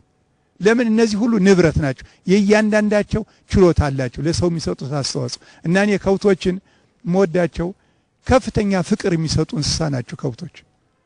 ጨመኞች ምናቸው አውቃለሁ። እና ደግሞ የኔ አነባለሁ እንደ ግብርና ባለሙያዎች መድፍ ይወጋለሁ ላሞችን በሽታቸውን አውቃለሁ፣ ምልክቶችን ሁሉ አውቃለሁ። በልምድ ያገኘሁት ነው። እና ከብት አርቢ ነበሩ እስከ 40 ዓመት የዛሬ 40 ዓመት ወደ ኋላ ድረስ ጀምሬ ቢያንስ በቀን በአማካይ 50 ሊትር ወተት በቀን አልብ ነበር ቤቴ ውስጥ። ምን ታረገው ነበር ብትሉኝ ወተት ገዢ የለም ባህር ዳር የሚረከብ ማለት ነው። እንደ አዲስ አበባ እንደ ሾላ ያለ ፋብሪካ ሲኖር የሚረከብ የለም። ስለዚህ ምንድነው ይሄንን እርጎ ያማረው ሰው ቤት መጥቶ ይጠጣል። ቡና ጠጡ ካልኳቸው ያለ ቅቤ ያልሰጣቸውን ቡናውን እንዲህ ያለ ኑሮ ነው የኖር። መጨረሻ መኖ ሲመነምን ይሄ አሁን ከተማ የሆነው ሁሉ በባህር ዳር ያን ጊዜ መስከ ነበር ነቀበዳ 614 እነዚያ ሁሉ ሲጠፉ ከብቶች ማርባት ሲያቀተኝ ንብ ማርባት ጀመሩ። ንብም እንደዚሁ ከፍተኛ ምርት ማምረት ጀመሩ። የንቦችን ባህሪና ምን አይነት ንቦች ናቸው ለማር የሚጠቅሙ የሚለውን ሁሉ ለይቼ ስለማውቅ ቢጫ ናቸው። በነገር ቢጫ ቀለም ያላቸው ንቦች ማራም ነው የሚሆን። እነዚህን ማርባት ጀመሩ። በከፍተኛ ደረጃ ማር አገኛለሁ። ማር ማልሸጥም ያማረው ሰውን የቤት መጥቶ ይበላል፣ ልጆች ይበላሉ። እኔ ማር ወዳጅ ነኝ እና ከዛ በኋላ አንድ ትንሽ ጎጆ ነገር በሰርቪስ ነገር በቤት ጀርባ መጀመር መስራት ሲጀምር ንቦች አንድ ባህር ያላቸው ድምጽ አይወዱ። ይሄንንም ያዙት። ጫጫታ ቆርቆሮ መንኳካት አይወድም። ስለዚህ አናጢው አንድ ነገር ኳስ ያረግ እሱን በሞላ ይከኑ ጀመረ። ወይ ጋሼ ወይ ንቦችን አብጣ ወይ ቤት መስራት ላቁመዋል።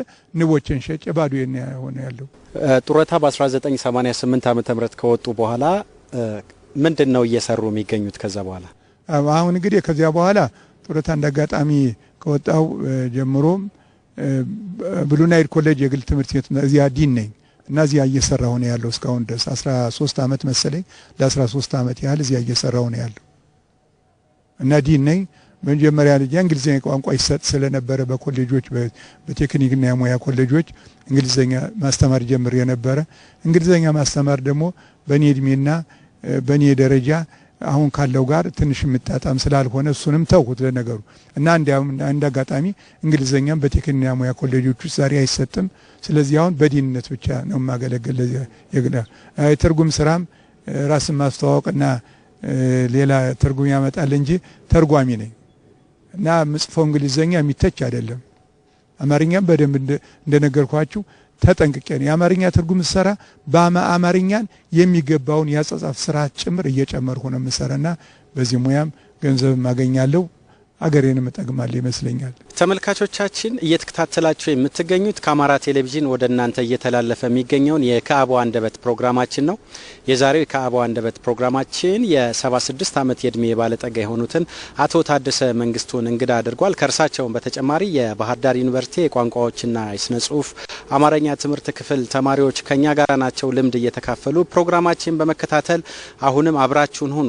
ከዚህ በኋላ ደግሞ እዚህ የጋበዝናቸው የባህር ዳር ዩኒቨርሲቲ የቋንቋዎችና ስነ ጽሁፍ አማርኛ ትምህርት ክፍል ተማሪዎች ለእንግዳችን ለአቶ ታደሰ ጥያቄ የሚጠይቁበት ሰዓት ነው የሚሆነው። ወደ እነሱ አልፋለሁ። አብራችሁን ሁኑ። ሜላት ሁሉ ባላለው በባህር ዳር ዩኒቨርሲቲ የኢትዮጵያ ቋንቋዎችና ስነ ጽሁፍ አማርኛ ትምህርት ክፍል የሁለተኛ ዓመት ተማሪ ነኝ። እኔ መጠየቅ የምፈልገው ጥያቄ ምንድነው በህይወት ዘመኖት ሳያልፉ ተሰርቶ ማየት የሚፈልጉት ስራ ምንድነው? እንደው እኔ ሳላልፍ ማየት የምፈልገው ምንድነው የሚለው ብዙ ነገር ነው። መቼም ይሄ ቢሆን የማይለው ማለለው የለኝም። ግን ሁለት ነገሮች ብቻ ባዋሳ ወዳለሁ በዚህ ጥያቄ ዙሪያ። አንደኛ እናንተ በቅርባችሁ የምታውቁት ጣና የሚባል ሐይቅ አለ። ለአፍሪካ፣ ለኢትዮጵያ፣ ለአማራ ክልል ጌጥ የሆነ ሐይቅ ነው እና ሲፈጠር ጣና አብሮት የተፈጠረ አካል አለ። እግዚአብሔር ሲፈጥር መቼም አብሮ የሚኖሩትን ነገሮች አብሮ ነው የሚፈጥር እና ደንገል የሚባል ልብሱ ጋቢ የሆነ አትክልት አለ እና ዙሪያውን ያለው ደንገል ጣናን የሚጠቅመው እኔ ካነበብኩት ነው የሚጠቅመው በላዩ ላይ የሚሞቀውን ሞቃት አየር እያቀዘቀዘለት ከሄደ የጣናንትነት ይቀንሰዋል የሚለው እና እኔ ያነበብኩት ጣና ባባይ ከሚያወጣ ውሃ ይልቅስ የሚተነው ይበልጣል ይባላል። ስለዚህ ይህን ትነት ሊከላከልለት የሚችል አየሩን የሚያቃዝ ልብሱ ደንገል ነበር። ይሄ ደንገል እየጠፋ ነው ያለው። የሚጠፋ ለምንድን ነው? አሁን እንጨት ተቆርጦ ከሰል እየሆነ ይጠፋል፣ እንጀራ ወጥ ይሰራበታል። የደንገል አጠፋፍ የሚያሳዝን ነው። በእግር ለመርገጥ ነው የሚጠፋ። አይታችሁ ይሆናል። እኔ አሁን ደንገል የተነጠፈ ቤት አልግባም ብዬ ምየ ጊዮርጊስ ሄጄ ምየ ስለ ተቀመጡ ደንገል ተነጥፎ ቤቴም አይገባም፣ ጎረቤቴም አንዳንዶች ያረጋሉ። እኔ ግን አንሱትና ልግባ ነው አልደቀድቅም። እና የጣና ህይወት ማለት የደንገል ህይወት ማለት ጣና አብረው የተሳሰሩ ናቸው። እኔ አሁን ስመጣ የዛሬ በ65 ስመጣ ባህር ዳር ዙሪያውን ይሄ በእናንተ መታው ከፒዳ በስተቀኝ በኩል አባይ እስከ ጢስ አባይ ድረስ በዚህ በጥጥ ፋብሪካ አካባቢ ይሄ ሁሉ ደንገል የሞላበትም አሁን አንዲት ቀጭን ነገር አታውም። ምንም ነገር የደንገል ምልክት የለም። እና እኔ የምመኝ እኔ ሳልሞት በደንገል የሚተዳደሩ ሰዎች እንዲህ ያለ ስራ ተሰጣቸው ዘንድሮ ጀምሮ ደንገል ሲቆርጥ የተገኘ ሰው እግሩ እጁ ይቆረጣል የሚል ህግ ወጧል ተብሎ ይሄን ከሰማሁ ሞቴን ያሳምረው ነው ማለት። ሁለተኛ የተወለዱት እንደነገርኳችሁ ስናን ነው። ስናን ጮቄ አካባቢ ነው ያለ። ጮቄ ማለት ከዚህ ከአዴት ከይልማደኒሳ ወረዳ ጀምሮ እስከ ቢቸና ድረስ መሃሉን ጎጃምን ይዞ የሚኖር ደጋ ክፍል ነው። ልክ እንደ ራስ ደጀን አካባቢ አትክልቶችን የያዘ ነው እና ብዙ እንስሳት በውስጡ አሉ። እና የአባይ ውሃ መነጭ የሚባለው ዋናው ምንጩ ከጮቄ የሚወጣው ወንዝ ነው ገባሪው። ለምሳሌ እንደው በአውቶቡስ መጣችሁ እንደሆነ በዚህ በአዴት በኩል እስከ ደጀን ስትሄዱ የምትቆጥሩት ከአባይ የሚወጣው በዚህ በመሸንቲ አርጋችሁ ደጀን ብትቆጥሯቸው ከ60 ያላነሱ ወንዞች ከጮቄ ይወጣሉ ይባል። እነዚህ ሁሉ ወደ አባይ የሚገቡ ናቸው። ይሄ እንኳን ዋናው የጣና ገባሪ ወንዝ የሚወጣ ከጮቄ ነው። ስለዚህ ያን መንከባከብ ማለት ምንጮቹን መታደግ ማለት ነው። የአባይን የሚገባውን ውሃ መታደግ ማለት ነው። ስለዚህ ጮቄ ብሔራዊ ፓርክ ሆኖ ብሰማላለሁ አገሬ ሆኖም የተወለድኩበት ሆኖም አይደለም ግን ጥቅሙን ሳይ ከውሃው አንፃር ሳይ ነው። እና እነዚህን ሁለቱን ሳልሞት እድሜ ቀንስ ቢባል እድሜ ወዳጅ ነኝ። ግን እንደው ጣናንና ያንን ጮቄን እንዲሆነ ብታዩ 2 ዓመት ተቀርስ ቢሉኝም ግድ የለም ጥሩ ኖር ያለው ልጆች ያድገውልኛል። ትንሽ 2 ዓመት ብቀንስም አይቻልም እንጂ በፈቀድኩ እና ከህይወቴ ጋር የማገናኛቸው ነገሮች ሁለቱ ናቸው። እነዚህን በተለይ ጮቄ ሩቃችን ነው። ደንገል ግን ሲሸጥ ስታው ይመማችሁ የሚተዳደሩ በዚያ ሰዎች እንዳሉ አምናለሁ። ሆኖም ግን ለነኚህ ሰዎች ሌላ አማራጭ ነገር ቢፈልግ እኔ አንድ ጊዜ እንዲያውም ስብሰባ ላይ ዘበኛ ጠፍቶ እንደው እኔ ልቀጠርስ የሚቆጣጠርም ብያለሁ። አቅም ኖሮኝ አይደለም ስሜቴን የገለጹ እየመሰለኝ ነው። እና የደንገልን አጠፋፍ ከፍተኛ ሴራ በጣና ላይ የሚደረግ መሆኑን እንድታውቁት ነው። ስለዚህ እነዚህ ነገሮች ባይ በህይወት ይወዳል የሚል እና ጥሩ ጥያቄ ነው ግን የጠየቅሽ። አበባ ሰፋው እባላለሁ። የኢትዮጵያ ቋንቋዎችና ስነ ጽሁፍ ትምህርት ክፍል 3ኛ ዓመት ተማሪ ነኝ። እኔ የምጠይቀው ጥያቄ በአሁን ሰዓት በየሚዲያው በየመጽሔቱ በየጋዜጣውና በየስብሰባው የትምህርት ጥራት እየተባለ ይነሳልና ለእርሶ የትምህርት ጥራት ማለት ምን ማለት ነው? በመቀጠል ደግሞ በእናንተ ጊዜ የትምህርት ጥራትን ለማምጣት እንዴት ነበር የምትሰሩት የሚለውን ጥያቄ ነው። አመሰግናለሁ። ይሄን ጥያቄ የትምህርት ጥራት የሚለውን ሁልጊዜ ነው የምሰማው ጉዳይ ነው። አንደኛ ጥራት ማለት ምንድነው የሚለው ራሱ በጣም አስቸጋሪ ነው ሲተረጉሙት። ምንድነው የትምህርት ጥራት ማለት ምን መቻል ነው? ምን ሲያደርግ ሰው አንድ ሰው ጥሩ ተማሪ ነው ጥሩ አይነት የትምህርት ችሎታ አለው የሚለው በጣም አስቸጋሪ ነው። አንድ ነገር ግን ስለ ትምህርት ሲነሳ ስለ ጥራት ሲነሳ አንድ ከትምህርት ዓላማ ጋር አንድ ነገርም ይታወሰኛል። ምንድነው የትምህርት ዓላማው? ለምን ትምህርት ዘመናዊ ትምህርት ሰው ዘንድ ለምን አስገባው? ትምህርት ቤት ግን ለምን ገባ ስል ትምህርት ዋና ዓላማው የባህሪ ለውጥ ለማምጣትና የህዝብ ኑሮ ለማሻሻል ነው የሚል ነው ዓላማው። ሌላ ምንም ዓላማ የለው። ስለዚህ የትምህርት ጥራት አለ ስትይ በዚህ አካባቢ ያለው ህብረተሰብ ኑሮ ተቀይሮ ከፍተኛ ደረጃ ላይ ደርሷል። አኗኗሩ፣ አስተሳሰቡ፣ አለባበሱ ሁሉ ተቀይሯል ማለት ነው። እንግዲህ አንቺ ጥያቄ ጋር ያንቺም ጭምር ነው የሚሆን መልሱ። የኛ ሰው የኛ ገበሬ እንግዲህ ትምህርት በአፄ ምኒልክ ተጀምሮ ነው ያለው። እኔም ሳስተምር ኖር የኛ ትምህርት ቤት ገብቶ ከተማረው ተማሪ ውጭ ስር ሰዶ የገበሬውን ህይወት ምን ያህል ለወጠው የሚል ማንሳት ይቻላል። አሁን እንደምናየው የገበሬው አኗኗር እኔ ከተወለድኩ ጀምሮ ያለው የአኗኗር ዘይቤ ተመሳሳይ ነው። መደብ ላይ የሚተኛ ገበሬ ሞልቷል። ዛሬም ድሮም አለ። በባዶ እግሩ የሚሄድ ገበሬ አለ ድሮ አሁንም አለ። የተለያየ ምግብ የማይበላ አለ። ዶሮ የማይበላ ድሮም ገበሬ ነበር፣ ዶሮ የማይበላ ዛሬም አለ። ጥቁር በግ የማይበላ ድሮም ነበር ዛሬም አለ። እና ምንድነው ትምህርት የሰራው?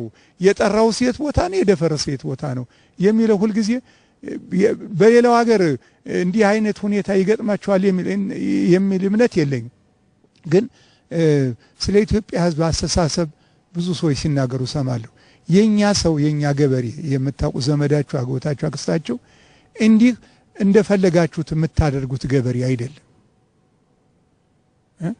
እንዲህ ተቀየር ዛሬ ጀምረክ ስትበላ በእጅግ ተተክ በማንኪያ ብላ ለምን ዓለም እንዲበላ በእግር ሳይሆን በጫማ ሄድ ስትሉት በቀላሉ የምትቀይሩት አይደለም። አንድ ምሳሌ ልንገራችሁ። ደጃዝማች አበረ የሚባል አርበኛ ሜጫ ነበሩ እና ጓደኛቸው ቡሬ ዳሞት የነበሩ ደጃዝማች ዘለቀ የሚባሉ ነበሩ እና ሲገናኙ ወንድማማች ጓደኞች ናቸው። ደጃዝማች ዘለቀ ባዶ እግራቸው ሄዱ ነበር። ደጃዝማች አበረ ደጃዝማች ዘለቀ ደግሞ ባለጫማ ናቸው። ለምንድነው ደጃዝማች አበረ በእግርህ የምትሄድ ይሏቸዋል። ሁለቱም የጣሊያን ጊዜ አርበኞች ነበር።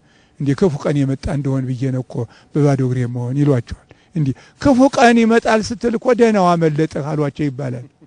ደህናው አመለጠህ እና አሁን የኛ ሰው እንዲህ አይነት ነው እኮ እንዲህ ብታረጋው ስንት አለ ይላል። ስንት አለ እግር ነቅቶ ይሄድ እና የትምህርት ጥራት የሚለው የሚለካው በህዝባችን አኗሯል ደረጃ ካልሆነ በስተቀር ጥራት የሚለው እንደው አይደፈርሳል ይጠራል የሚል አይደለም። ህዝቡ ምን ይመስላል? ለምሳሌ አሁን ተማሪ ተመርቋል። ስራ ያጣለ ስራ የሌላል። ትምህርት ምንድነው አለው? ያንን ተማሪ ለመጥቀም ስራ ለማስያዝ ነው። ስራ ያላገኘ ተማሪ አግኝታችሁ እንደሆነ እስካሁን ድረስ ራሱን ያለወጠ በስራ ጫማ ያለበሰ ወይም ሸሚዝ ያልገዛ ካገኛችሁ ትምህርት ጠቀመው አልጠቀመው ስትሉ አልጠቀመው። የትምህርት ጥራት መለኪያው እዚያ ሰውየው ዘንድ ነው ያለ። ስለዚህ ትምህርት ጥራት አለው የሚባል ህዝቡን ምን ያህል ለውጦታል ከሚሉ ጭሌላ ትርጉም ያለው አይመስልኝ እንጂ ትምህርት ተሰው ተለይቶ ለብቻው ጥሩ ትምህርት መጥፎ ትምህርት የሚባል የለም። በህዝብ ነው መለኪያው። እና ይሄን እንግዲህ እኔ ብቻ ሳይሆን እናንተ ሰዋችሁን፣ ወገናችሁን፣ ጓደኛችሁን ራሳችሁን አይታችሁ ሌላውን ገጠሩን ሁሉ አይታችሁ ትምህርት እዚህ ሀገር ምን ሰርቷል የሚለውን ይሄንን ነው መልሱ እዚያው በእናንተ ዘንድ ነው ያለ። እና እንዲህ ያለ እምነት ነው ስለ ትምህርት ጥራት ያለኝ አሳሰብ። ዘመና ያየለ ባላለው የባህር ዳር ዩኒቨርሲቲ የ3ኛ ዓመት የኢትዮጵያ ቋንቋዎችና ስነ ጽሁፍ አማርኛ ትምህርት ክፍል ተማሪ ነኝ። ለጋሽ ታደሰ ማነሳናቸው ሁለት ጥያቄዎች አሉ። የመጀመሪያ የሚሆነው ቀድሞ እርሶ ስራ ሲጀምሩ የነበረው የመማር ማስተማር ሂደትና አሁን ላይ ያለው የመማር ማስተማር ስነ ዘዴ ምን ይመስላል፣ እንዴት ያነጻጽሩታል የሚለው ነው።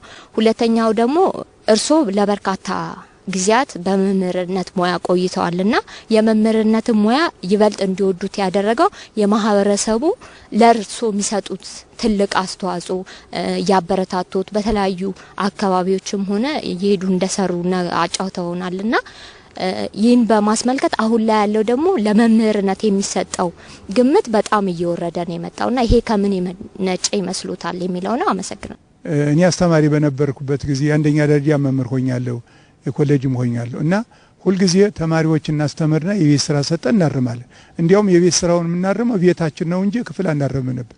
አሁን እኔ ልጆቼ ሲማሩ አይቻለሁ በኮሌጅም በዚያም እና ተማሪ ከመምህሩ ክፍል ውስጥ ከሚያገኘው ውጪ በሳምንት ስንት የቤት ስራ ተሰጥቶት ይታረምለታል?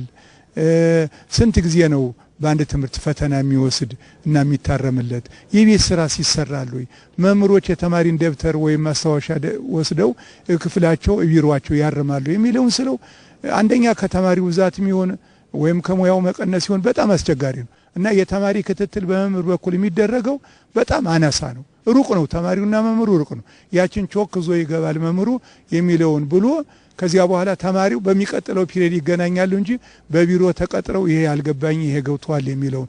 ሁለተኛ ደግሞ ስህተት ሰርቶ እንደሆን ያልገባውን ለማስረ እንዲህ አይነቱ ሁኔታ በጣም ዘውትሮ ይሰራል የሚል እምነት የለኝም። ለምን ከልጆች የማይሆን አሁን እኔ የሚማር ልጅ አለኝ፣ የተለያዩ ቦታ የሚማሩ ልጆች አሉ እና ደብተራቸው ነው ያለው። እንዲያው ራይት እና ኤክስ በአንድ ሴሚስተር የሌለበት ጊዜም አለ። ስለዚህ መምህሩ አንድም ጫና በዝቶበት ነው። የኛ ተማሪዎች ጊዜ ቁጥራቸው አነስ ያለ ነው። አሁን 300 200 ተማሪ ያስተምር ይሆናል። ይሄ ጫና ከሚከፈለው ገንዘብ ጋር ከባድ ስለሆነ የተማሪውና የመምህሩ ቅርበት አሁን በደብተር በኩል በማስተማር ጥራትን በተመለከተ በኩል የሚደረገው በጣም አናሳ ይመስለኛል። ሙያውን መውደድ በተመለከተ መቼም እንደየት አንዳንድ ጊዜ ዝንባሌ አለ። አንዳንድ ጊዜ መምህር የሚሆን በዝንባሌ ሳይሆን ሌላ ስራ ማጣትም የሚገባበት አለ። ስለዚህ እኔ ከመጀመሪያም ሰለጠነ ሰው አየሁ ስል መምህር ነበርማ ሌላ ሰው አልነበረ። የመንግስት ሰራተኞች በአጠቃላይ ከቤተ ክህነት የተመረጡ ቄሶች ነበሩ። ዘመናዊ ሰው ሳይኔ መምህር ነው እማዬ ነበር ስጀምር። ስለዚህ ስሳል የኖርኩት ወየው አስተማሪ በሆንኩ ነው። ያችን የተሳለውን አግኝቼ አስተማሪ ሆኜ ነው እና የሚከበር ስራ ነው። ግን ይሄ የዓለም ችግርም ጭምር ነው። ምንድነው የሚባለው? መምህር ጥሩ የሆነ መምህርነት ጥሩ የሆነ ስራ ነው፣ ግን ክፍያውንና ገቢውን በተመለከተ የመጨረሻ ደካማ ነው የሚላል። ይሄ በእኛ ሀገር ብቻ ሳይሆን በሌላም ያለ ነው። ግን ሰው ሙያን ይወዳል። አንዳንድ ሰው ቆዳ ፋቂ ሆኖ የሚወድ ሰው አለ የሚኖር፣ አንዳንዱ አስተማሪ ሆኖ የሚወዳል፣ አንዳንዱ ደግሞ ገበሬ ሆኖ የሚወዳል። እንደዚህ ስለዚህ ፍላጎት የየግል ነው። አሁን እናንተ ሁላችሁ አማርኛ አስተማሪ ላትሆኑ ትችላላችሁ፣ ተመርቃችሁ አሁን ገብታችኋል ትማራላችሁ። ግን በምንም አይነት አማርኛ አስተማሪ ነው መሆን ይሄን ካጣው ቀመጣታለሁ እንጂ አልሰራም አትሉም። ስለዚህ አጋጣሚ ሁኔታ ነው እና የኔ አጋጣሚ ደሞና ፍቅሩንም የመሰረተልኝ እንዳሉ ያሳለፉት ህይወት፣ ሁለተኛ ደግሞ እኔ የነበርኩበትና ያሳለፉበት ጊዜ የመምህር ህይወት በጣም የሚመሰገንበትም ይወድ ክብር የሚሰጥበት ጊዜ ስለነበረ ህይወቴን በዚህ ጨርሼዋለሁ። ተመልካቾቻችን እስካሁን ስትከታተሉት የነበረው ከአማራ ቴሌቪዥን በሁለት ክፍል ተዘጋጅቶ ወደ እናንተ ሲተላለፍ የነበረው የከአባው አንደበት ፕሮግራማችን ነበረ። እንደምታስታውሱት የዛሬው የከአባው አንደበት ፕሮግራማችን የ76 ዓመት የእድሜ ባለጠጋ የሆኑትን አቶ ታደሰ መንግስቱን እንግዳ አድርጓል። ከእርሳቸውም በተጨማሪ በባህር ዳር ዩኒቨርሲቲ የኢትዮጵያ ቋንቋዎችና ስነ ጽሁፍ አማርኛ ትምህርት ክፍል ተማሪዎች እንግዶቻችን ነበሩ። ለእንግዳችን ለአቶ ታደሰ ጥያቄ እየጠየቁ ለጥያቄዎቻቸው መልስ ሲሰጣቸው ነበረ። በሁለት ክፍል ተዘጋጅቶ የነበረው የከአባው አንደበት ፕሮግራማችን በዚህ ተጠናቋል። ፕሮግራሙን አዘጋጅቼ ያቀረብኩላችሁ እኔ አፈወርቅ አበዶም ከካሜራ ባለሙያዎቹ አበጀ ተመስገንና መብራቱ ዋለልኝ ጋር በመሆን ነው። ሳምንት በሌላ የከአባው አንደበት እንገናኛለን። እስከዛው በያላችሁበት ሰላም ሁኑ።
ጌጥ የሆነ ሐይቅ ነው እና ሲፈጠር ጣና አብሮት የተፈጠረ አካል አለ። እግዚአብሔር ሲፈጥር መቼም አብሮ የሚኖሩትን ነገሮች አብሮ ነው የሚፈጥር እና ደንገል የሚባል ልብሱ ጋቢ የሆነ አትክልት አለ እና ዙሪያውን ያለው ደንገል ጣናን የሚጠቅመው እኔ ካነበብኩት ነው።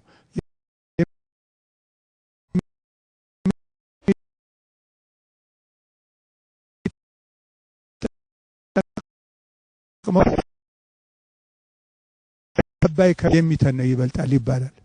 ስለዚህ ይህን ትነት ሊከላከልለት የሚችል አየሩን የሚያቃዝ ልብሱ ጣና ነበር። ጣና ማለት ነው ደንገል ነበር። ይሄ ደንገል እየጠፋ ነው ያለው። የሚጠፋ ለምንድን ነው? አሁን እንጨት ተቆርጦ ከሰል እየሆነ ይጠፋል፣ እንጀራ ወጥ ይሰራበታል። የደንገል አጠፋፍ የሚያሳዝን ነው። በእግር ለመርገጥ ነው የሚጠፋ። አይታችሁ ይሆናል። እኔ አሁን ደንገል የተነጠፈ ቤት አልገባም ብዬ ምየ ጊዮርጊስ ሄጄ ምየ ስለ ተቀመጡ ደንገል ተነጥፎ ቤቴም አይገባም፣ ጎረቤቴም አንዳንዶች ያረጋሉ። እኔ ግን አንሱትና ልግባ ነው አልደቀድቅም። እና የጣና ህይወት ማለት የደንገል ህይወት ማለት ጣና አብረው የተሳሰሩ ናቸው። እኔ አሁን ስመጣ የዛሬ በ65 ስመጣ ባህር ዳር ዙሪያውን ይሄ በእናንተ መታው ከፒዳ በስተቀኝ በኩል አባይ እስከ ጢስ አባይ ድረስ በዚህ በጥጥ ፋብሪካ አካባቢ ይሄ ሁሉ ደንገል የሞላበትም አሁን አንዲት ቀጭን ነገር አታውም። ምንም ነገር የደንገል ምልክት የለም። እና እኔ የምመኝ እኔ ሳልሞት በደንገል የሚተዳደሩ ሰዎች እንዲህ ያለ ስራ ተሰጣቸው ዘንድሮ ጀምሮ ደንገል ሲቆርጥ የተገኘ ሰው እግሩ እጁ ይቆረጣል የሚል ህግ ወጧል ተብሎ ይሄን ከሰማሁ ሞቴን ያሳምረው ነው ማለት። ሁለተኛ የተወለድኩት እንደነገርኳችሁ ስናን ነው። ስናን ጮቄ አካባቢ ነው ያለ። ጮቄ ማለት ከዚህ ከአዴት ከይልማደኒሳ ወረዳ ጀምሮ እስከ ቢቸና ድረስ መሃሉን ጎጃምን ይዞ የሚኖር ደጋ ክፍል ነው። ልክ እንደ ራስ ደጀን አካባቢ አትክልቶችን የያዘ ነው እና ብዙ እንስሳት በውስጡ አባይ ውሃ መነጭ የሚባለው ዋናው ምንጩ ከጮቄ የሚወጣው ወንዝ ነው። ገባሪ መጣች እንደሆነ በዚህ በአዴት በኩል እስከ ደጀን ስትሄዱ የምትቆጥሩት ከአባይ የሚወጣው በዚህ በመሸንቲ አርጋችሁ ደጀን ብትቆጥሯቸው ከ60 ያላነሱ ወንዞች ከጮቄ ይወጣሉ ይባል። እነዚህ ሁሉ ወደ አባይ የሚገቡ ናቸው። ይሄ እንኳን ዋናው የጣና ገባሪ ወንዝ የሚወጣ ከጮቄ ነው። ስለዚህ ያን መንከባከብ ማለት ምንጮችን መታደግ ማለት ነው። የአባይን የሚገባውን ውሃ መታደግ ማለት ነው። ስለዚህ ጮቄ ብሔራዊ ፓርክ ሆኖ ብሰማላለሁ አገሬ ሆኖም የተወለድሁበት ሆኖም አይደለም ግን ጥቅሙን ሳይ ከውሃው አንፃር ሳይ ነው እና እነዚህን ሁለቱን ሳልሞት እድሜ ቀንስ ቢባል እድሜ ወዳጅ ነኝ ግን እንደው ጣናንና ያንን ጮቄን እንዲሆነ ብታዩ 2 ዓመት ተቀርስ ቢሉኝም ግድ የለም ጥሩ ኖር ያለው ልጆች አድገውልኛል ትንሽ 2 ዓመት ብቀንስም አይቻልም እንጂ በፈቀድኩ እና ከህይወቴ ጋር ማገናኛቸው ነገሮች ሁለቱ ናቸው። እነዚህን በተለይ ጮቄ ሩቃችን ነው ደንገል ግን ሲሸጥ ስታው ይመማችሁ የሚተዳደሩ በዚያ ሰዎች እንዳሉ አምናለሁ። ሆኖም ግን ለነኚህ ሰዎች ሌላ አማራጭ ነገር ቢፈልግ እኔ አንድ ጊዜ እንዲያውም ስብሰባ ላይ ዘበኛ ጠፍቶ እንደው እኔ ልቀጠርስ የሚቆጣጠርም ብያለሁ። አቅም ኖሮኝ አይደለም ስሜቴን የገለጹ እየመሰለኝ ነው እና የደንገልን አጠፋፍ ከፍተኛ ሴራ በጣና ላይ የሚደረግ መሆኑን እንድታውቁት ነው። ስለዚህ እነዚህ ነገሮች ባይ በህይወት ይወዳል የሚል እና ጥሩ ጥያቄ ነው ግን የጠየቅሽ። ተመልካቾቻችን እስካሁን ስትከታተሉት የነበረው ከአማራ ቴሌቪዥን ወደ እናንተ ሲተላለፍ የቆየውን የከአባው አንደበት ፕሮግራማችን ነው። የዛሬው የከአባው አንደበት ፕሮግራማችን የ76 ዓመት የዕድሜ ባለጠጋ የሆኑትን አቶ ታደሰ መንግስቱን እንግዳ አድርጓል።